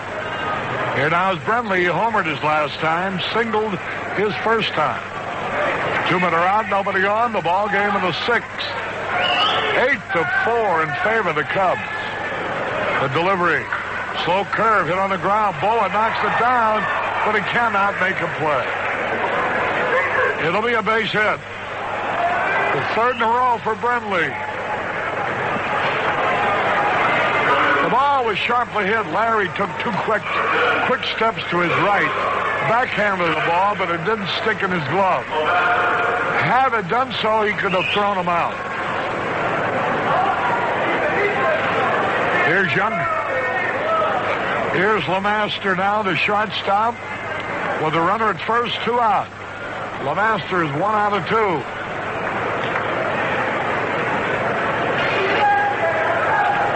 Now the stretch, the pitch. Fastball a bit high, ball 1. 1 ball, no strikes.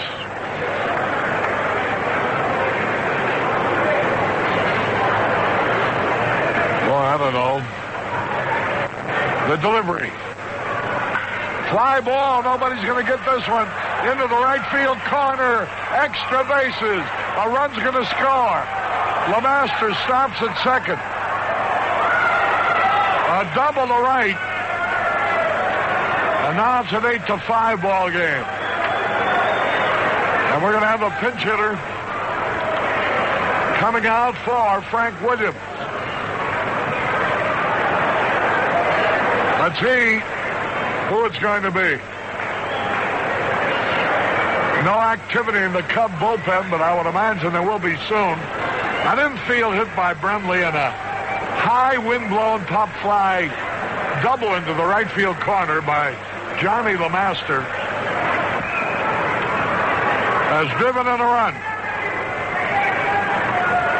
8-5 the score now.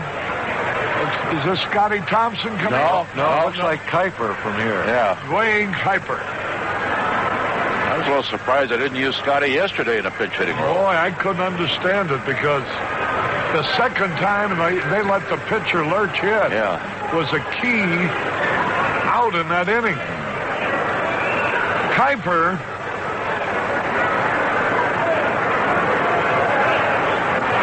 a second baseman, a veteran, a good pinch hitter.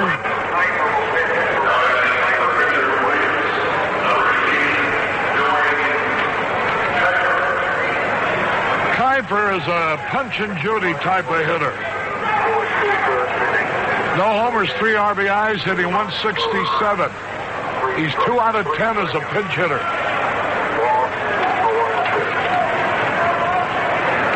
Activity in the bullpen now.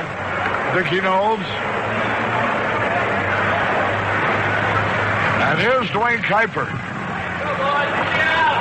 From the belt, ready to pitch. Fastball in for a strike call.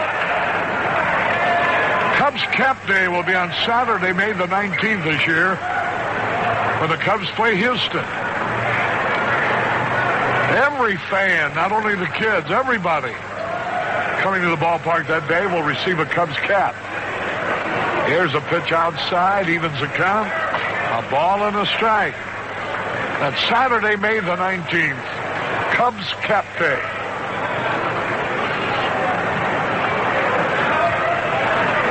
Kuiper from Racine, Wisconsin. Hits a ground ball to Boa. He's got it.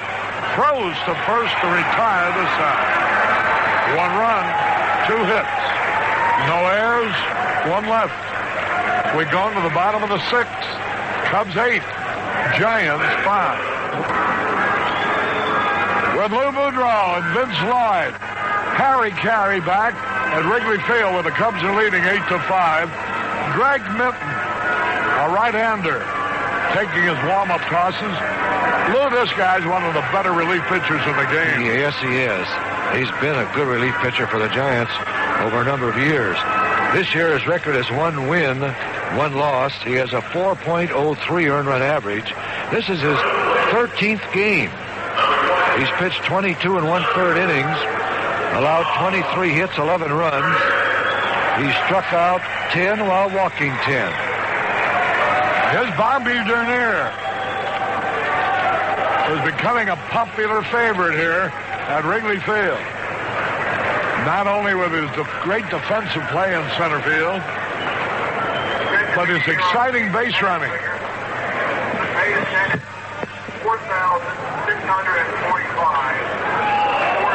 4,645 deserve a medal.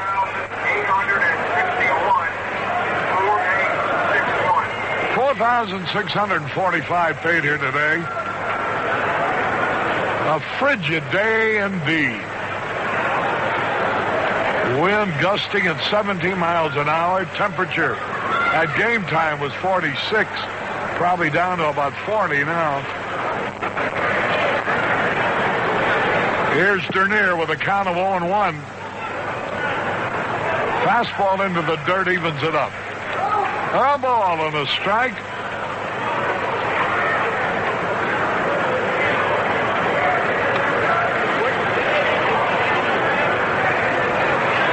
Greg Benton getting set. He held up, ball 2. Into the dirt. Benton, who's now 32 years old, makes his home in California in San Ramon. Here's the pitch. Bouncing ball down to the shortstop. LeMaster has it, throws to first for the out. One away. Here is Ryne Sandberg. He's 2 out of 3 today. Saturday, May the 19th, will be Cubs Cap Day, and the following day, also against Sunday, May the 20th, will be Toiletry Kit Day. All adults will receive a Cubs toiletry kit as they enter the ballpark. Perfect complement for all of your summertime travel needs. Well, that's a pair of promotional days, Saturday the 19th, Sunday the 20th. 2 balls, no strikes on Sandberg as the sinking fastball goes low. 2 balls, no strikes, 1 out. Boy, it's cold out here. We forgot to turn the heat on, by golly. Oh, it is on. The pitch is ball 3. Even the heat doesn't do much good. 1 away. One thing about Chicago, if you don't like the weather, just wait a second. Strike call to Sandberg. 3 balls and a strike. It ever changes. By the weekend, it's supposed to warm up. Who said that? Doesn't make any difference. The ball club's out of town. 3 balls and a strike. Now, there must be something more difficult about reading Chicago weather than is the case in other cities, because they sure have a high percentage of incorrect readings here. 3-2 pitch. Strike, come out. He may have chased a bad ball. Sandberg goes down swinging. 2 out. Here's Gary Matthews. He's walked twice and bounced out. Lou explained that to me before the game today, Harry. We were talking about the meteorological problems. We were, huh? Give him another 5 minutes and you'll let all our fans in on it, too.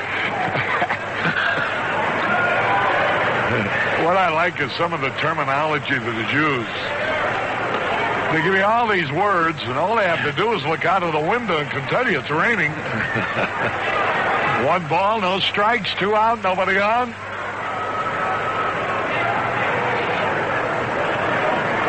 The pitch on the way. A little bit outside. Boy, Matthews leads the club in drawing bases on balls. He's got 2 more today, giving him a total of 21 for the year. Now the pitch. Ball is low. Minton has been behind every hitter this inning. He had 21 bases on balls, 24 hits. And you have Matthews, a very big part of the Cubs offense. 3 balls, no strikes. There's a slider in there for a strike call.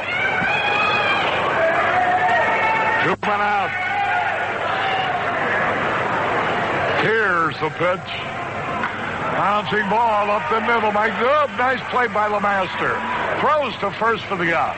Boy, he covered a little ground, didn't he? Yeah, he sure did. Luckily, at the end, they got the high hop. 1, 2, 3, nothing across. Milo will be coming along in a moment. This is Harry Carey at Wrigley Field. At the end of 6, Cubs 8, Giants 5. Chili Davis will lead it off in the 7th inning against the new Cub pitcher Dickie Knowles. We'll check on his credentials in a moment. The pitch is a strike called. Knowles, no victories, 1 defeat, earned an average of 5.54, and he brought that down considerably in his last appearance. Probably his best appearance of the year, don't you think? Yes, indeed. Here's the 0-1 to Chili. A ball. This is his 8th game. He's finished 2. He's pitched 13 innings, allowed 14 hits. He's walked 4, and he's struck out 3. Chili Davis is 1 for 2. He drove in a run with a sacrifice fly in the 2nd inning. Cubs leading 8-5. Lines it into center for a base hit. Well, Davis just stood right in there and belted that one. He picked that ball right off of his shoe top. Drove it out into center field. Frozen rope. Knowles and Jody'd probably tell you they hit a pretty good pitch. Yeah, that's right. So Russell worked 6 innings. 8 hits, 5 runs. That hit evens the hit column at 9.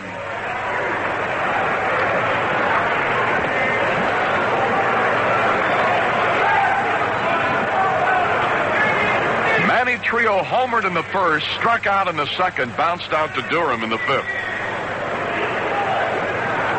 Swings and he misses. He's trying to go to right field, wasn't he? Yes.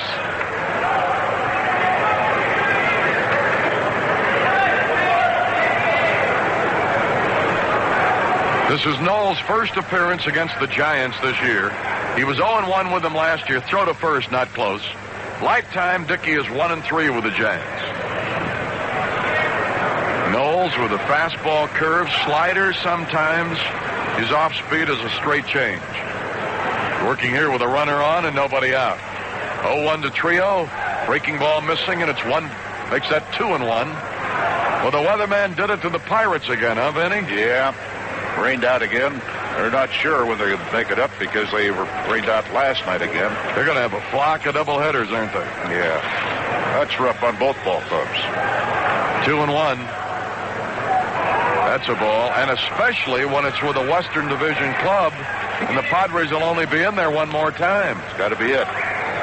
They'll play. They were in there for 2 days. They'll have to have 2 doubleheaders the next visit in there.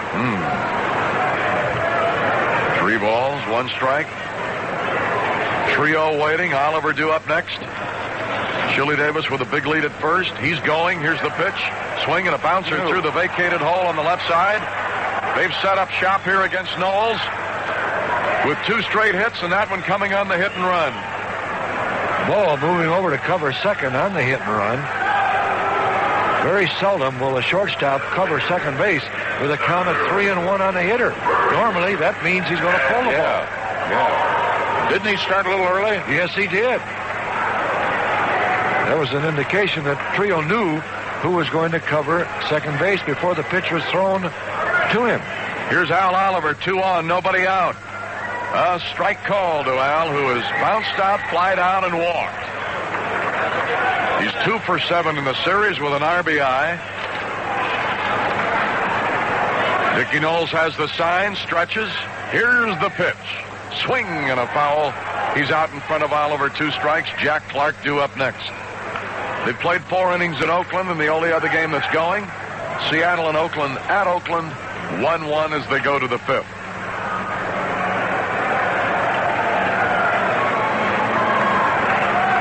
Giants have now out-hit the Cubs 10-9. Oliver at the moment at the plate represents a tying run. Where have you heard that one before? Yeah. Here's the pitch. Just missed, and he almost reached out for that one, too. He likes to go to the opposite side. He has power to all fields. He can go to left field if he so desires. 1 ball and 2 strikes. Davis third, Trio first, nobody out. Hit him on the fist and popped him up. Boa waiting. Boa right at the edge of the outfield grass, and it's 1 away. Well, we've been very fortunate with Oliver. He's now 2 for 8 in this series, Lou. And I tell you, you just wonder how long he's going to be down in that kind of a batting average.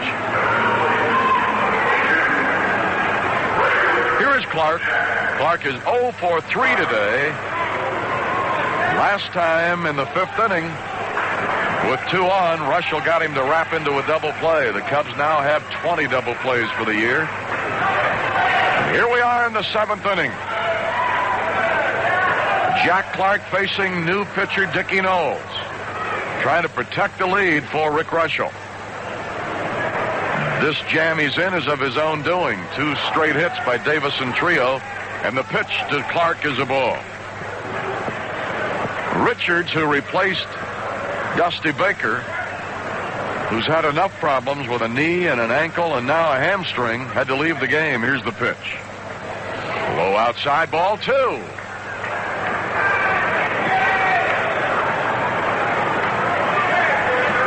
Clark stepping out a moment. Dangerous hitter when Clark has the count. Ball 2 and no strikes on him. Don't get the ball up for him. Here is the pitch. Swing and a bouncer up the middle, a base hit. Davis scores. Trio's headed for third. And it's a 2-run game. Denier had to let Trio advance to third.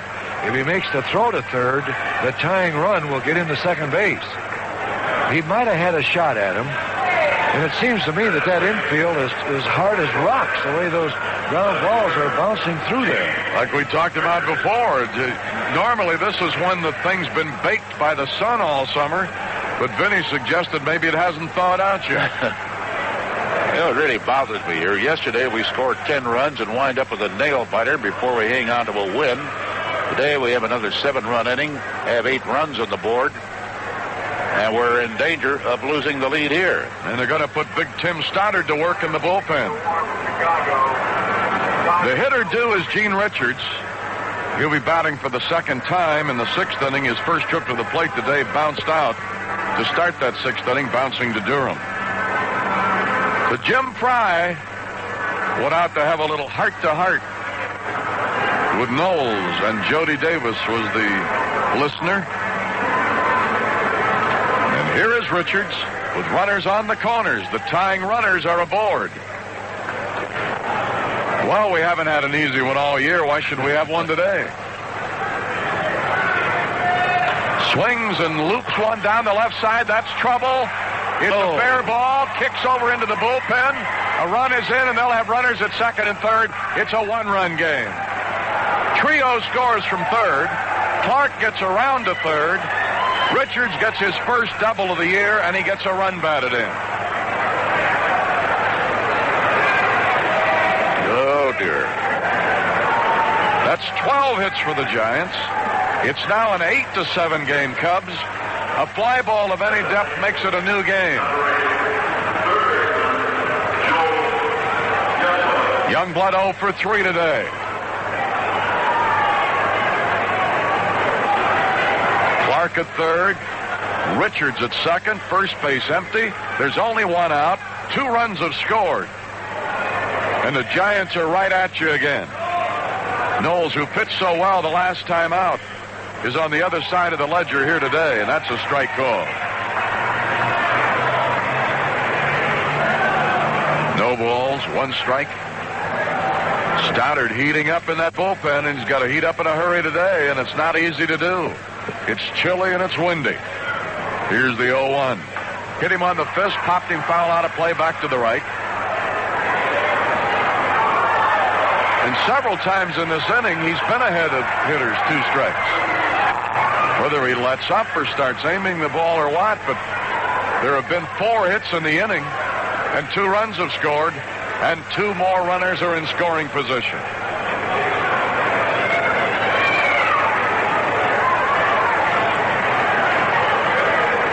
Youngblood is back up in there. He struck out, flied out, and bounced out. Here's the 0-2 pitch. Swinging. Bouncer through the left side, a base hit. 2 runs are going to score. The Giants are going to take the lead for the 3rd time today.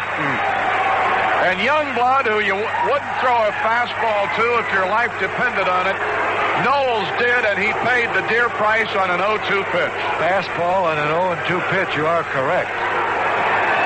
That is not concentrating or trying to pitch to a particular spot. Well, he got the pitch up and in on him. Looked like he was trying to jam him, but Youngblood, so quick, so strong, he was able to get that bat around in a hurry. Well, that's why he's termed a fastball hitter. And that's why the book on him has always been. In the second inning, for instance, he chased the ball low outside to strike out. He's not a breaking ball hitter. And that's going to be all for Knowles. We've got a pitching change coming up at Wrigley Field. Stoddard is coming in from the bullpen. Well, we go right up the numbers. Russell was 47, Knowles 48, and number 49, Stoddard, is warming up. His record, 2 victories, no defeats, earned run average of 2.03. This is his 10th appearance. He has 1 save to his credit. He's pitched 13 and 1/3 innings, allowed 9 hits, 5 runs. He's walked 12, and he has struck out 12. Well, this is the big guy that struck out 2 yesterday to end it and earn his first Cub save. He struck out Clark and Baker when they represented the tying runs yesterday in the 9th. His 3rd outing against this club. No wins, no losses, 1 save. Brenly, the hitter. Strike call over the outside corner. Brenly has a single, a homer, and another single. He's driven in a run and scored 3 times. In 4 1/3 innings, Stoddard has given up 3 runs, but only 1 of them earned. Walked 3, struck out 5. Stoddard checking the runner at first. Youngblood. Too tight on the letters to Brenly. 1 ball, 1 strike. Brenly was at 3 for 3 today, has moved his average up to 338. The tough thing about falling behind this club again now, 9-8, is that they've got Minton in the game. And Russell's lead is gone. Bullpen for the 2nd time that he's pitched this year. He left with a lead both times. He will not get his first one of the year again today. Didn't he leave his first start with 2 men on? He had the lead, 2 men on, and both of them scored. Reliever again. And Knowles was the pitcher that day, too, I believe. That's a ball. 2 balls, 1 strike. LeMaster, the shortstop, on deck. 1, 2, 3, 4, 5, 6 men have batted. 5 have had hits in the inning. They put a 4 up there, and they've gone in front. 9-8. They led 1-0 and 3-1. Now they lead 9-8. Well, let's see. Yesterday, what did we have? 17 runs? Yeah. We got 17 again today. 2 balls, 1 strike. Stoddard checking. Long hesitation, runner going. Here's the pitch. He just reached out and sent it into right center. But Hall comes in. They'll double off the runner at first because Youngblood took off for 3rd. He evidently thought that was going to be a dying Quayle. Yes. But Youngblood has been fooled because Hall raced in and made a play. Very fine play coming in to double up Youngblood at first. Cubs 21st double play. Hall could have had an unassisted double play. He wanted it. That's right. 4 runs on 5 hits, no errors, nobody left. So the Cubs have got to go to work again as they get up for their 7th inning stretch. Giants lead the Cubs 9-8. Let me hear you. Let's make the place warm. A 1, a 2, a 3. Take me out to the ball game. Take me out to the crowd. Buy me some peanuts and Cracker Jack. I don't care if I never never get back. Oh, it's root. Root for the Cubbies. If they don't win, it's a shame. For it's 2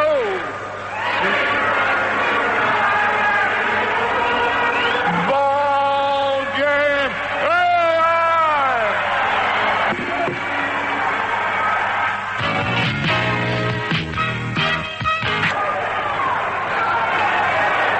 Minton working in the bottom of the 7th to Durham, who has walked twice and struck out. And the next pitch is a ball to make it 2-0.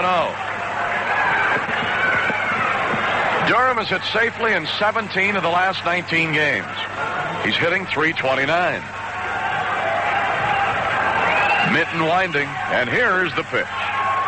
Up high, ball 3. Fans want him to get a pitch he can hit because he's hit 4 home runs in 4 days. Here's the 3-0, and that is a ball, and he's been walked for the 3rd time today with a chance to tie Hall of Famer Hack Wilson as a Cub. He might only get one more chance. First walk by Minton, and the 6th walk to the Cubs here today by the Giant staff. Garrelts, Williams, and Minton have worked for San Francisco. Here is Say, who had a grand slam in the 3rd inning, and that turned the score around at that time. We had gone into that inning trailing 3-1. Say's slam into the center field hitting background made it 5-3 Cubs. Right now, it's 9-8 San Fran. Swing and a miss by the Penguin, and it's ball 1. Minton got that good, heavy sinker.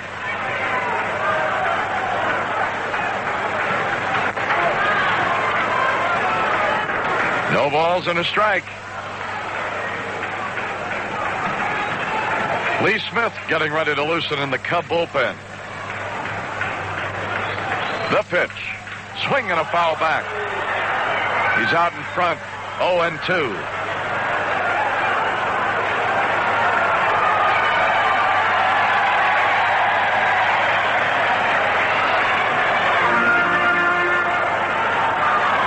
Durham at first with a leadoff walk.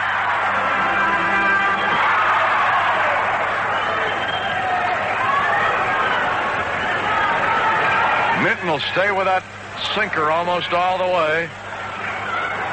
Here's the pitch. Once in a while he mix in a slider and a curve, but most of the time he's coming at you. 1 ball, 2 strikes. Minton worked the 6th and got the Cubs 1-2-3. Starts off the 7th by walking Durham. Durham has walked 3 times in this game, and he's at first as Minton checks him, stretches, and delivers. Swing and a bouncer up the middle, base hit. Hit so sharply, Durham will not dare try to get around to the other corner. That ball was out there in a hurry, Lou. Yes, it was. And that grass seems to slow it up out there in the outfield, whereas it's the opposite in the infield.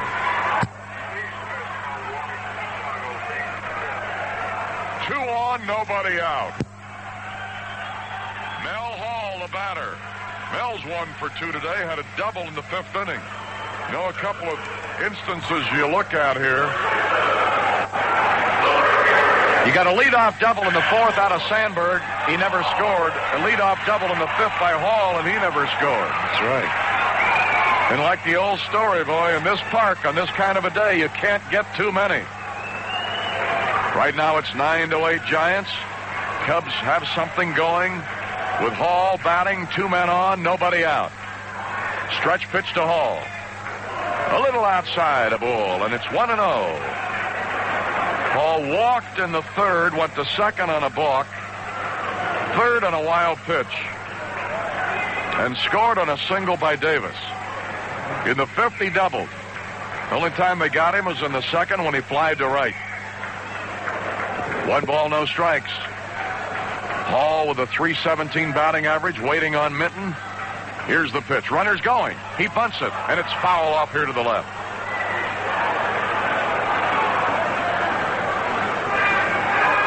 Don Zimmer and Durham having a little chat.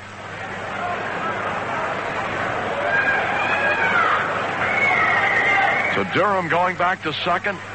Say to first. A walk and a single will put them on, and there's nobody out. And the count is even at a ball and a strike on Hall. Let me tell you, it was a dangerous play. If Hall pops one to the third baseman, you got to have a triple play. All right, everybody back in place. Brenly down to drop the fingers. Greg Minton takes a look at the scoreboard and then down in to take the sign. Stretches, looks to second. 1-1 to Hall. Swinging, bouncer to Trio. That could be two. He tags the runner, flips to first, and it is a double play. Moving over to third is Durham. Trio handled that just right. Say was almost right there by him. All he had to do was reach out, touch him, and flip to first. Say had no chance to upset Trio's thoughts on that particular double play. It was a one-hopper right to him. Here's Jody Davis. Need a clutch hit here. Tying run 90 feet away. Durham at third with two down. Jody has had 1 for 3 today. That was in the third inning, and he drove in a run and later scored a run himself. Jody had to huff and puff his way out to score it because Bo had tripled, and Jody was at first, and he had to come all the way around. Here's the pitch. Into the dirt. A good, boy, did Brenly smother that in good shape. Might have saved Minton a run right there. He did. 34 runs here in 2 days, and we're not through yet. Giants leading 9-8. Cubs won yesterday 10-7. Minton looks to third. Delivers to Jody. A ball, and it's 2-0. Brenly twice is set up to the outside. They keep pitching him that way. Maybe he can drive one into right field. He's done that on more than one occasion this year. The 2-0 to Davis. He tried to right there, but he came up empty, and it's 2-1.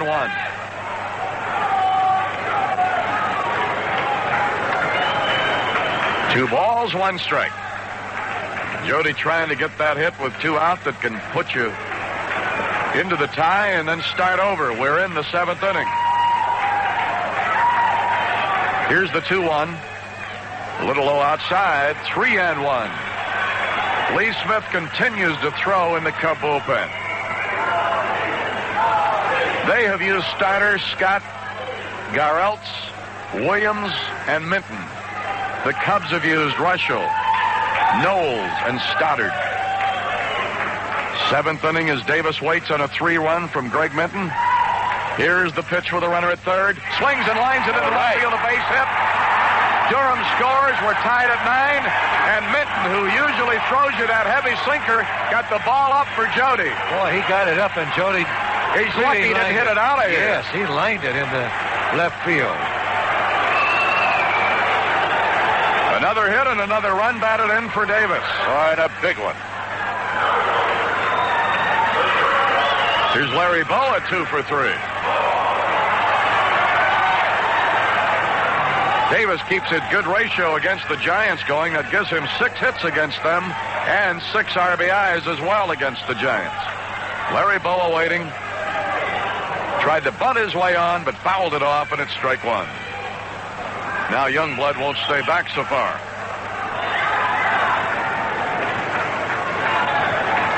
9-9 tie. Seventh inning.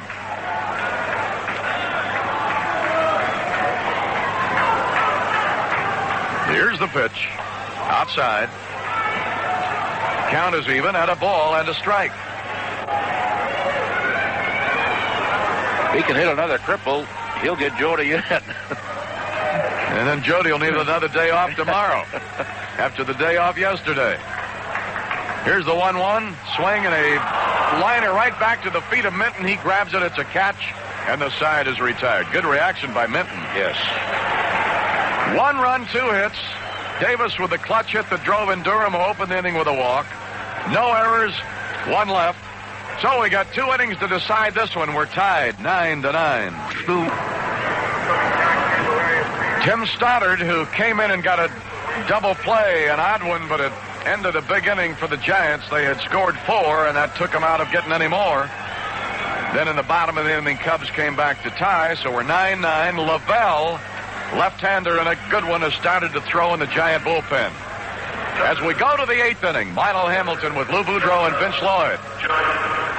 And LeMaster, who is 2 for 3, a single and a double and a run batted in each time up. Minton is on deck.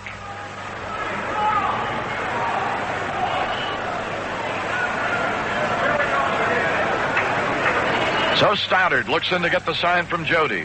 Working to the Giant shortstop LeMaster. Way high with a fastball. Stoddard, who on occasion gives you that real good effort for an inning or so and then seems to have some problem, needs to give you more than an inning today. We're in the 8th. Up high, ball 2. LeMaster's 2 for 3 today has upped him to 218 for the year. And the pitch. That's a strike. The Cubs had a 7-run third to go in front 8-3. Giants chipped away and eventually won in front with a 4-run 7th. Cubs tied it in the bottom of the inning, and that's where we are, 9-9. A bouncer through the hole on the left side. Seeing high. Woo! So LeMaster has his 3rd hit.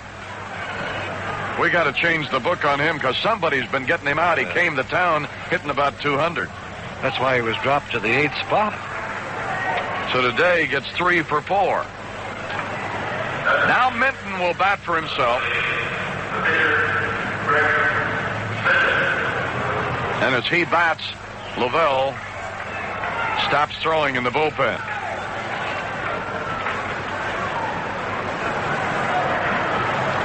Minton batting left-handed, runner going, missed on the bunt, throw down, and he's out. Beautiful throw by Jody Davis. Oh, yes.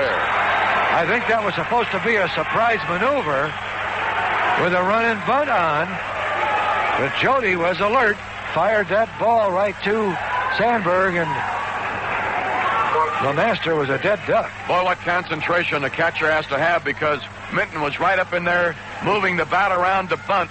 You got to keep your eye on that ball and fire that ball, and it was a beauty.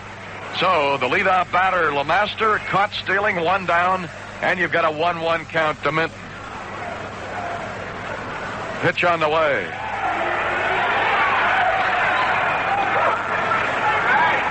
Strike 1 and 2.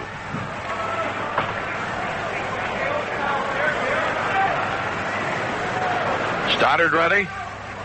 Here's the pitch. Strike 3 call. Boy, does one little incident turn an inning around. Yes, it does. First strikeout for Stoddard today. That's only the 4th Giant to strike out in this game. Up to the top of their order with Chili Davis.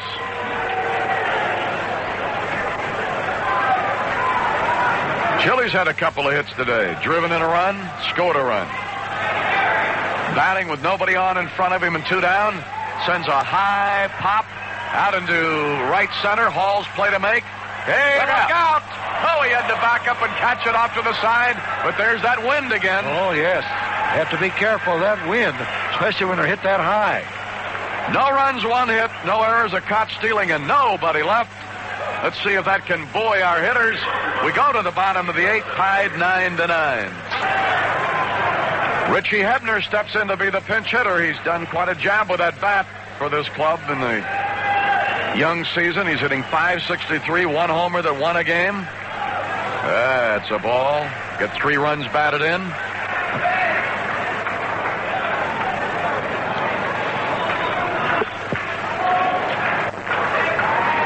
This will be his first at bat against the Giants this year.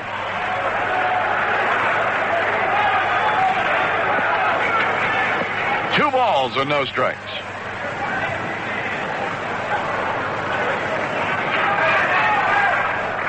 Minton gave up a run in the 7th. That tied the game 9-9. Lee Smith throwing in the Cubs bullpen.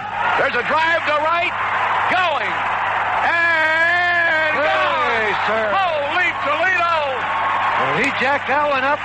Richie Hebner jumps Looks on a 2-0 pitch, drives it out of here, right up where the brick wall with the ivy fence. His second home run, and the crowd is up for Richie Hebner.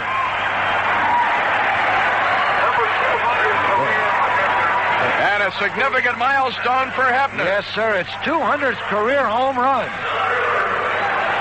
That's the way to pinch hit. Yep.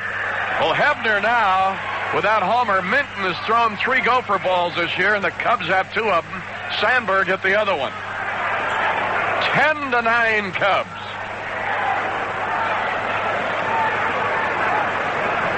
Clark went back. But boy, when he looked up and saw it go in that little triangle out there, it was gone. And it's a 2-ball, no-strike count to Denier. He's 2 for 4 today. That homer had to brighten the spirits of Bill Wishmeyer, listening to our game in Resurrection Hospital. Been a Cub fan for 50 years. Fouled off. 2 balls and a strike to Denier. He had hits the first 2 trips and scored each time. He's got 2 hits, Sandberg 2, Say 2, including a grand slam. Davis 2, Boa 2. And Hebner got off the bench and stroked one. A neat trick on a chilly day like today. Runs up to bunt, but lays off, and that'll move the count to 3-1. So to Bill Wishmeyer, hope you're feeling better out in Resurrection.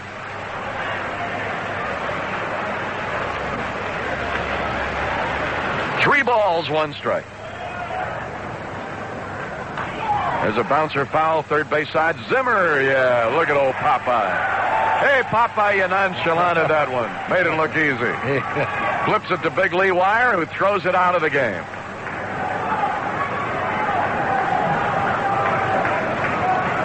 Lee Smith heating up. He'll be our new pitcher in the 9th. We're in the bottom of the 8th, leading 10-9. Wild and Woolley again at Wrigley.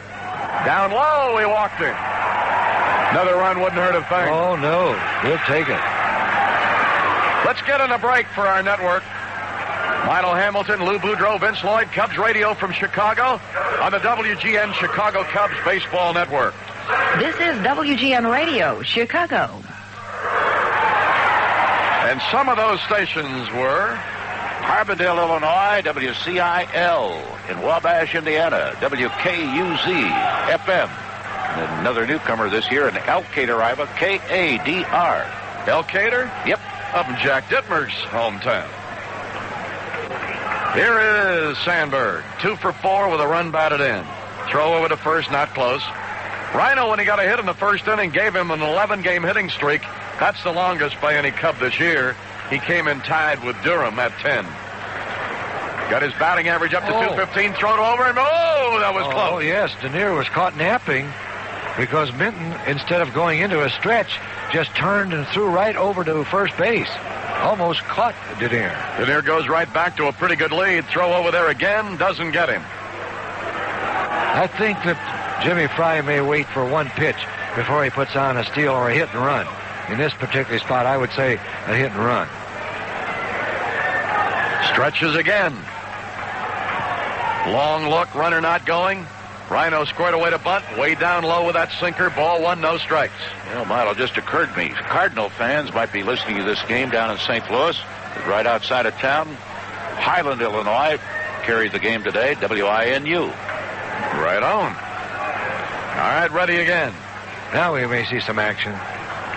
Denier with his lead. Not going. Pitch out. Brenly thought he was going. Brenly thought that was the time to do it, too.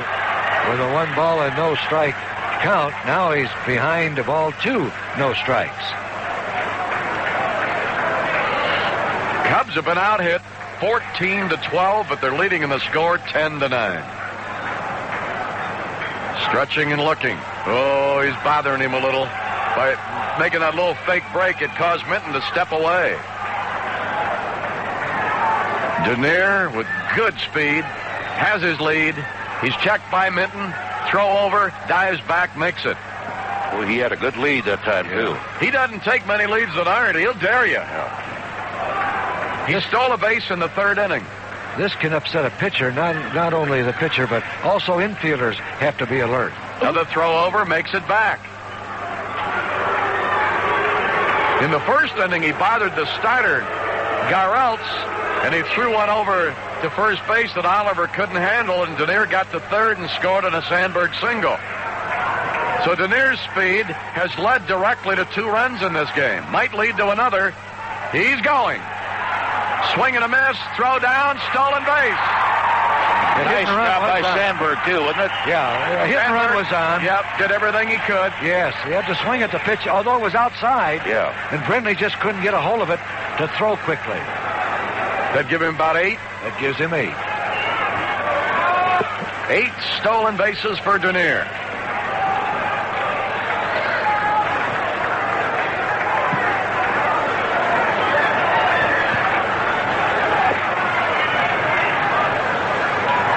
Runner in scoring position. There's nobody out, so now Sandberg might try to get him over another way, but he bunts it foul up the third base side, makes it 2-2.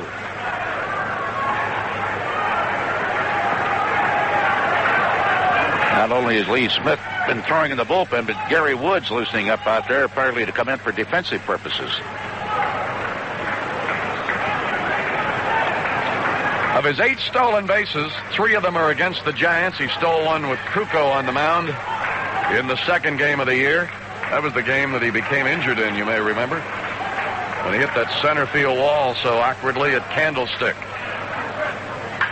There he did his job. Beautiful. Got it through the right side. Denier racing home. It'll never be in time, and Sandberg goes to second on the throw. Boy, what speed means to a ball club. Denier steal. And a hitter like Sandberg behind him going to the opposite field, right field side, and giving himself up to do so. And then gets a single. You like to see that. Now it's 11-9 Cubs. 4th hit off Minton. 13 hits for the Cubs. And it's a 2-run lead.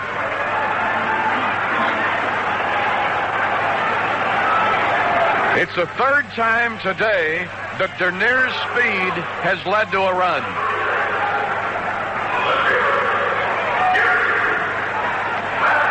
Gary Matthews, the batter.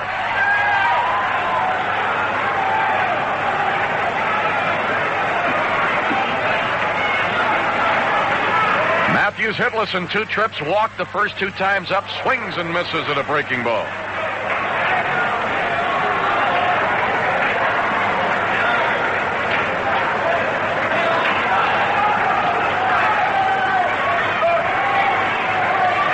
Won the count. Matthews, since walking twice, has bounced to second and grounded to short, looking for his first hit today after going 2 for 3 yesterday. There's a breaking pitch. Now, Minton evidently has decided the way things are going here today, he's buried his pattern completely. Yes. It's usually mostly that sinker. Now he's going breaking ball, and it's 0-2 to Matthews. Durham due up next. 2 runs are in. Cubs lead 11-9. Here's the pitch out of the stretch. Low outside a ball. Jose Cardinal, who is out at the ballpark most of the time when we're home, helping out down in the field, hitting fungos to the infielders and outfielders. Stayed out to watch the game today. Here's the 1-2. Almost. Broke it off again, didn't he? Another curveball. And has been getting himself in trouble by throwing that curveball so often. And when he does throw it inside, the Cubs have been whacking it because it's been up high. 2 balls, 2 strikes.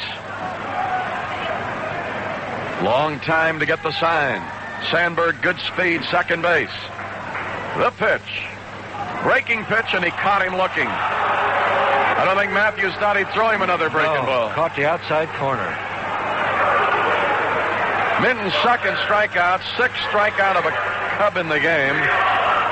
Makes it 1 away in the inning. And here's the Bull, going to get another shot at it. He's been walked 3 times. The only time they got him, he looked at strike 3 called in the 4th. They may walk him right here. They're going to again. Yeah.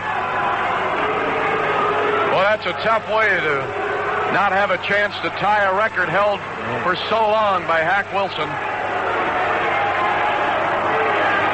This will be the 7th Cub to walk. The first of those to be intentional. And while they do that, talking about Jose Cardinal, his baseball school for youngsters starts in June. There'll be 2 of them. And if you'd like to know about it for your youngster, In addition to Jose, Ross Baumgarten, remember him? Used to pitch for the White Sox. He's going to help instruct.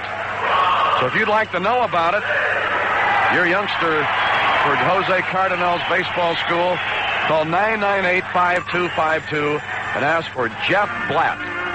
998-5252 for the likable little guy Jose Cardinal and his baseball school in June. Ron Say with a grand slam in the third. He's 2 for 4 today.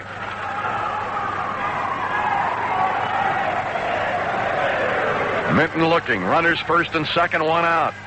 Smash to short. That's a double play ball. Fired a trio. Guns it onto Oliver, and it's a double play. It's their second in 2 innings as it goes 6-4-3. LeMaster trio Oliver. But the Cubs get 2. Ignited by a pinch homer by Hebner to right. Sandberg drove in Denier, who walked and stole a base. So 2 runs, 2 hits, no errors, 1 left. We go to the 9th. Lee Smith will be coming on, and the Cubs have to hang on here. They're leading 11-9.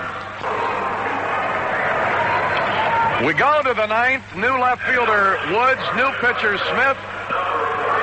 And for our flagship station in Chicago, we're going to take just a few moments here before we start the 9th inning for Jim Cavanaugh and this update on traffic. Jim? Vince, right now, traffic on the outbound Kennedy is very heavy. Stop and go, Grand Avenue to Western, Belmont to Nagel, 40 minutes out to O'Hare Field. Inbound Kennedy is jammed up now, 40-minute travel time from River Road down to Ohio Street. Back to the ballgame.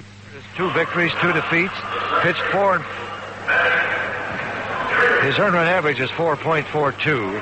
This is his 14th game. He has 5 saves. He's pitched 18 and 1/3 innings, allowed 21 hits, 12 walks, 14 strikeouts. And the pitch to Trio is a strike. Smith is facing the Giants for the 3rd time. He faced them in both of the games in the first 2 games of the year and earned saves each time. Saved 1 for Ruthven, saved another for Rainey. He's going to try to save 1 for Stoddard here today. So Stoddard pitched an inning and 2/3 and did a good job. Now it's up to Smith to hold him in the 9th. And here's the 1-1 to Manny Trio. Up high a ball. Smith, fastball, slider. Once in a while a breaking pitch that looks like a curve, but not very often. He just show it to you. 2 balls, 1 strike. Trio waiting. Pitch by Lee Smith. Strike called, a buzz bomb over the outside corner at the knees.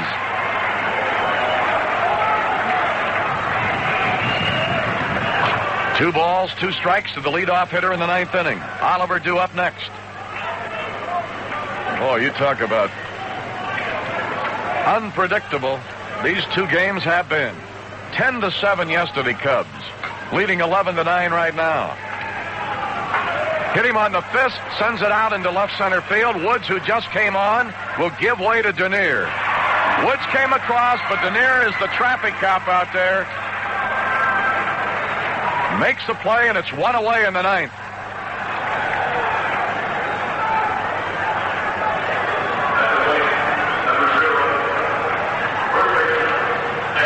Here is Al Oliver, hitless in 3 trips today. He reached in the 5th inning on a base on balls. Low outside a ball. Looking forward to being with the Hemophilia Foundation of Illinois for their all-sports spectacular tomorrow night out in Vince's neighborhood at the Marriott in Park Ridge. Glad to be there, too, Milo. That'll be a big, big night. Saluting Gale Sayers. And our old pal Jack Brickhouse will be the MC. I understand he's going to wear his black and white shoes, 1 on each foot. Bouncer short, no bounce. Boa's got to dig it and throw it. And he got him. 2 away in the 9th. That was not an easy play. No. Excellent work by Boa. So now the crowd's going to start getting up here. They're pulling for Smitty to end this thing. Jack Clark is 1 for 4, had an RBI single in the 7th inning. If the Cubs hang on and they've got 1 out to go, they would go to 16-11, 5 over.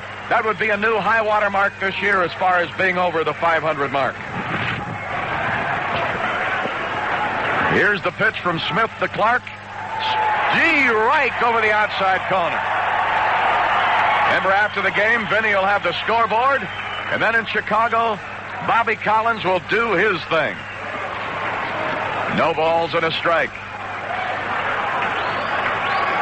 Talking about that dinner tomorrow night, I started to say Walter Payton. The Bears are scheduling a press conference in about 15 minutes, and speculation is it concerns Walter. Fly ball right. Hall back in the well, but it'll be right up in that triangle where Hedner hit one, and it's a home run for Clark to the opposite field. He got it up in that gale, blowing to right. Boy. And it's a one-run game. His sixth of the year, his second in 2 days.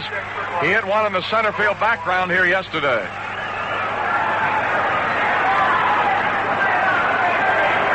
(11-10), and the batter will be Richards. A home run with 2 out. Boy, don't think that run that Denier and Sandberg manufactured doesn't look big now. Absolutely, and eat all you can get this kind of a day. Richards, who replaced the injured Dusty Baker back in the middle innings, has been up twice. He's 1 for 2 with a run batted in, and he has scored a run. Pitch to him is high, a ball. 11-10. Well, it isn't a big crowd, Milo, but by golly, they're sure getting their money's worth, aren't they? 38 runs here in 2 days. Hit him on the fist, popped him foul off the left. Say over to take a look, but the wind won't blow that one. It'd have to blow a double gale to get it back. Even with the wind, that ended up back in the aisle. 1 ball, 1 strike. Seattle leading Oakland. Montreal was rained out with Houston at Olympic Stadium. You'll hear about it all on the scoreboard with Vinny right after the game. Here's the pitch. Too tight at the knees. 2 balls, 1 strike. And the good kid is going to stick around for a little chat also. Oh, you knew he would. Oh, yeah. 2 balls and a strike. Smith delivers. A base hit into right field. That's enough, fellas. Let's bring out the old Phil Harris record. Army game, halt. That's enough.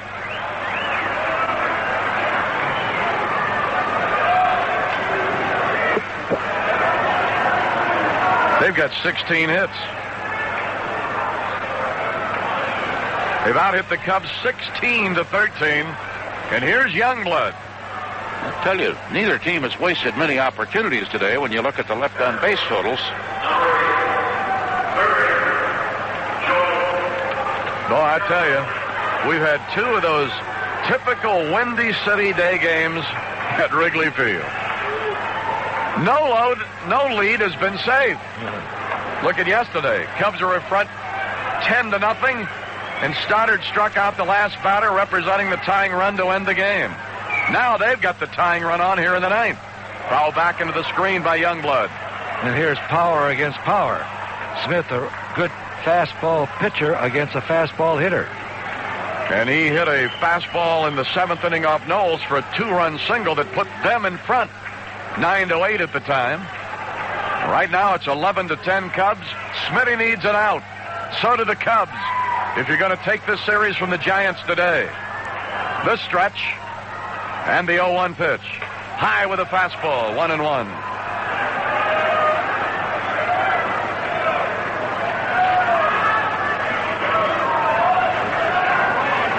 Youngblood making Smitty wait. Now he's ready. Stretches, looks back over the shoulder, checking Richards. Pitch on the way. Swing and a miss at a fastball. Oh, yeah, a little mustard on that one, buddy. That was in the 95 range. Yes, indeed. Now the crowd ready.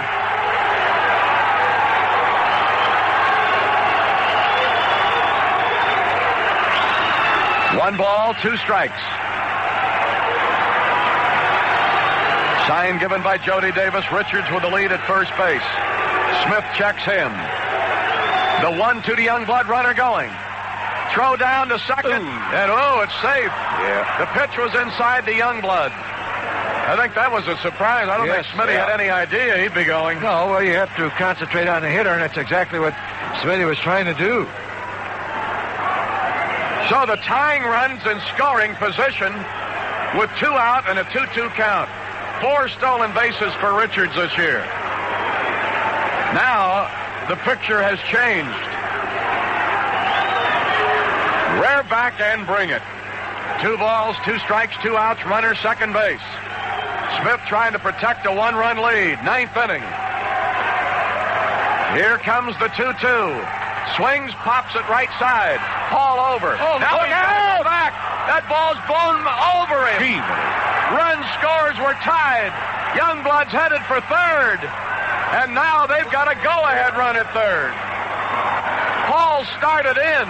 And when the wind blew it past him, it was way past him. It lit out on the warning track. It's an 11-11 game. Man, oh man. And remember, the first 2 men in this inning were up and down quickly. How about that? Oh, man. That is really something. So it's 11-11. And the batter is Brenly, who's 3 for 4. Boy, with 2 out and Smith on the mound. What'd we say about one of those days at Wrigley Field again? Foul back by Brenly into the top of the screen. Let me tell you, they're having some tremendous cuts against Smith with his fastball. They're setting back, waiting for it. Youngblood even got around late on one, and it backfired because it just blew over Hall. No balls, 1 strike. Runner at third, Youngblood. His second hit today, 3rd RBI. Ooh. Good block by Jody, or they'd have been in front. You see, this is the reason why Smitty cannot throw that breaking pitch. They're afraid of the pitch going in the dirt, which that one did. And skipper Jim Fry out there to talk to him. He has nobody throwing in the pen. I would speculate by saying that Fry would say, Smitty, it's your best pitch against the hitter. Just rear back and fire. They've got Lavelle throwing in their bullpen. And remind him that his best pitch is not a breaking ball. 1 ball, 1 strike. That's why I'm glad Davis went out there, too, to get in the conversation. 1-1. 11-11. Yeah, you heard it right. 1 ball, 1 strike. Here's the pitch. Foul back, 1-2 to Brenly. Say hit a grand slam for the Cubs. Hebner hit a pinch homer. They've gotten homers out of Brenly and Clark and Trio. 1 ball, 2 strikes. Smith looks to third, delivers to Brenly. Swing and a miss, struck him out.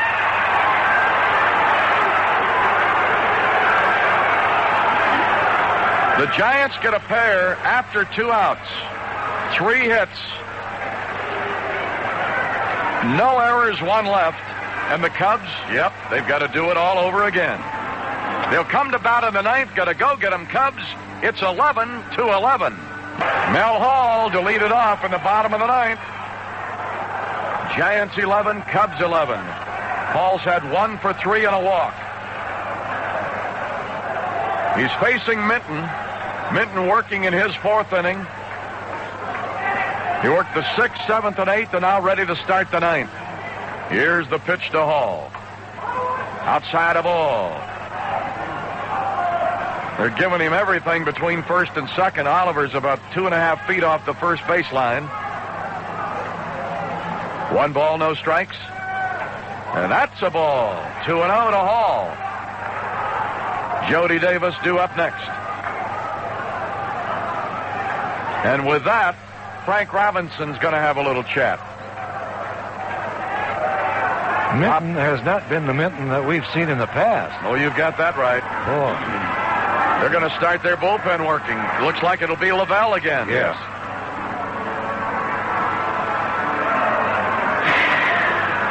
This is about the 3rd time that Lavelle has been up throwing, so it won't take him long to get ready. I think that's what Robinson's stalling about right here.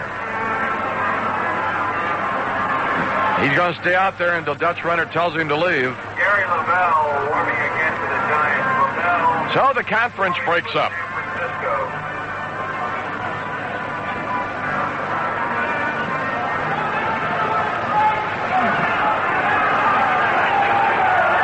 Evidently, When Friendly was out there with Minton, they thought maybe Rennert had squeezed the strike zone with Hall up there, and Robinson let Rennert know about him as he went back to the dugout, and they had a little set too, but that's over. 2 balls, no strikes to Mel.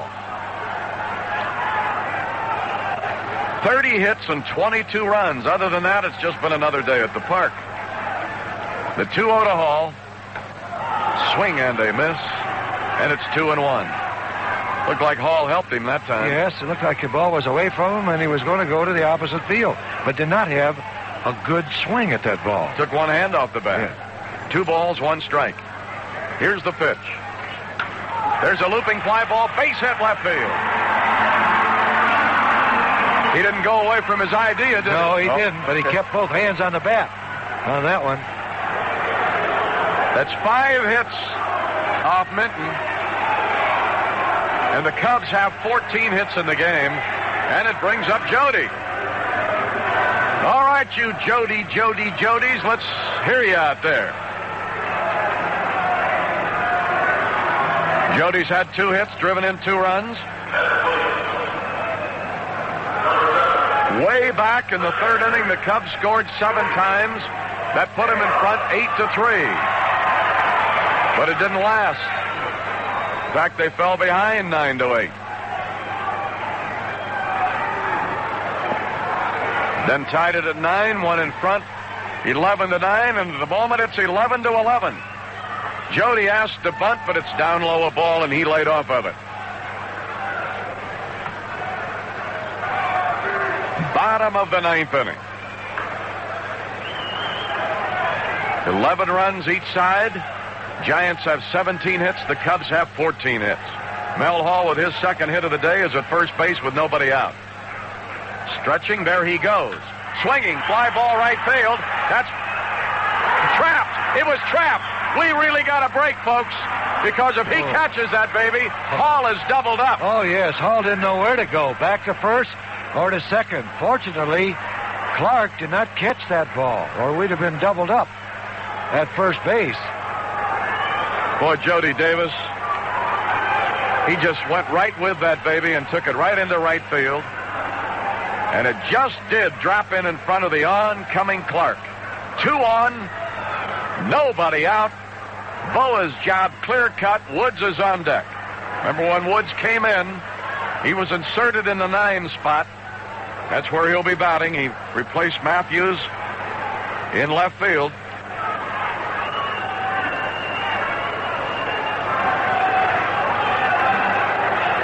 So, opportunity knocking again.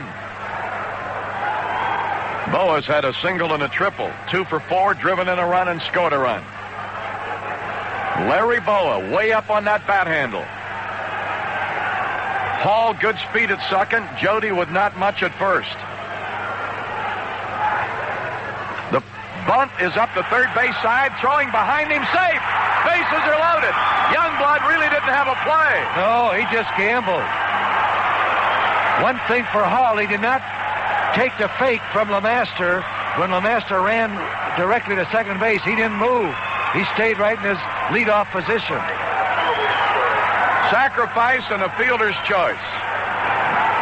Beautiful bunt by Larry. Wasn't that a beauty? And Bill Buckner will be the pinch hitter.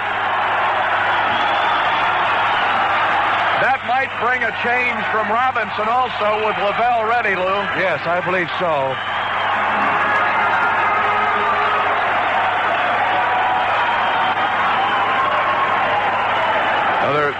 Each manager now trying to turn some wheels. The bases are loaded. There's nobody out. And you've got a man with good speed at third in case the batter will get a fly ball. Buckner will be announced. And then Robinson, if he's going to make a move, will make one.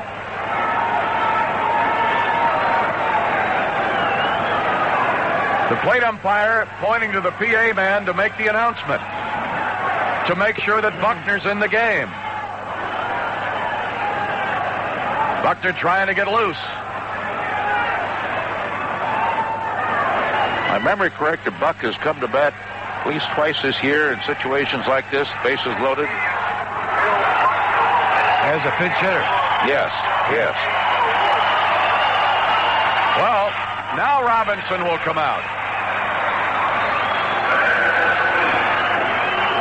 He'll have to make a change because he came out on the first hitter and talked to Minton. He's got to go to his bullpen.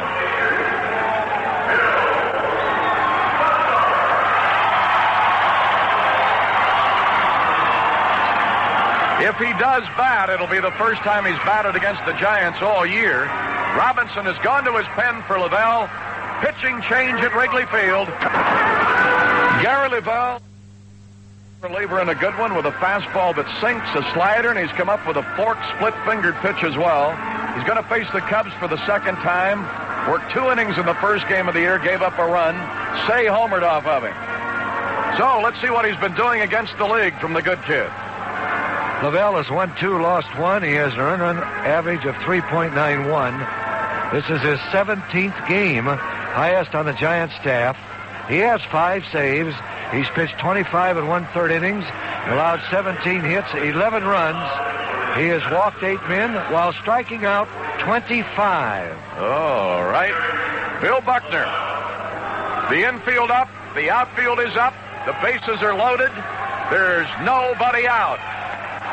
Buckner hitting .235, no homers. 2 runs batted in. So Buckner facing a left-hander, Gary Lavelle. Buckner trying to get Hall home from third. The stretch. The pitch. Swinging. Smash to short. Gonna come home. Throw to first. Not in time. Boy. 6-2 on the force of Hall. That moves Davis, a slower man, to third. Bo is at second, Buckner at first on a fielder's choice. They didn't miss much of getting a double play. No, they didn't. Good thing that Buckner went down that line very fast. Now we're going to get Moreland to pinch hit for Denier. Just looking for that fly ball.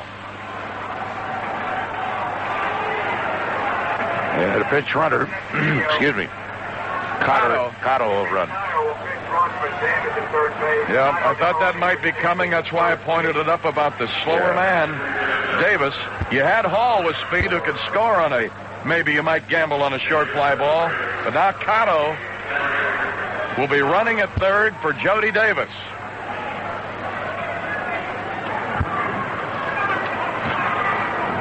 Well, I've seen outfielders play shallow, but not as shallow as Davis. You don't think they're going to stay there, do you, Lou? Huh?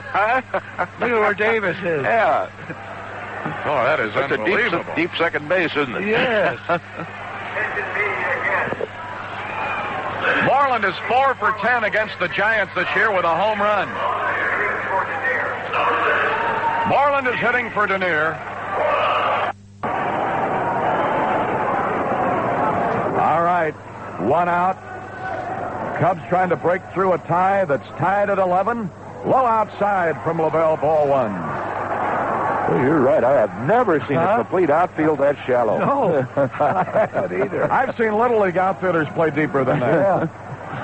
All Moreland has to do is get one in the wind. 1 ball, no strikes. The pitch from Lavelle. Outside, ball 2. Well, let him go. He wants to walk you. Well, Moreland walked the other day with the bases loaded, didn't he, against the Padres? Yes. In fact, Moreland has walked twice this year with the bases loaded. And both times against the Padres.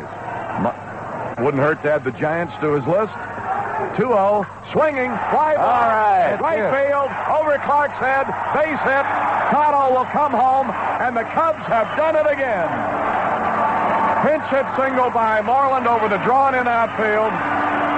He drives in the pinch runner, Cotto, and the Cubs have won this game by the score of 12-11. Now let's see, is the game really over? It is. It's official. And the final score in another. I thought Wild and Woolley fit yesterday.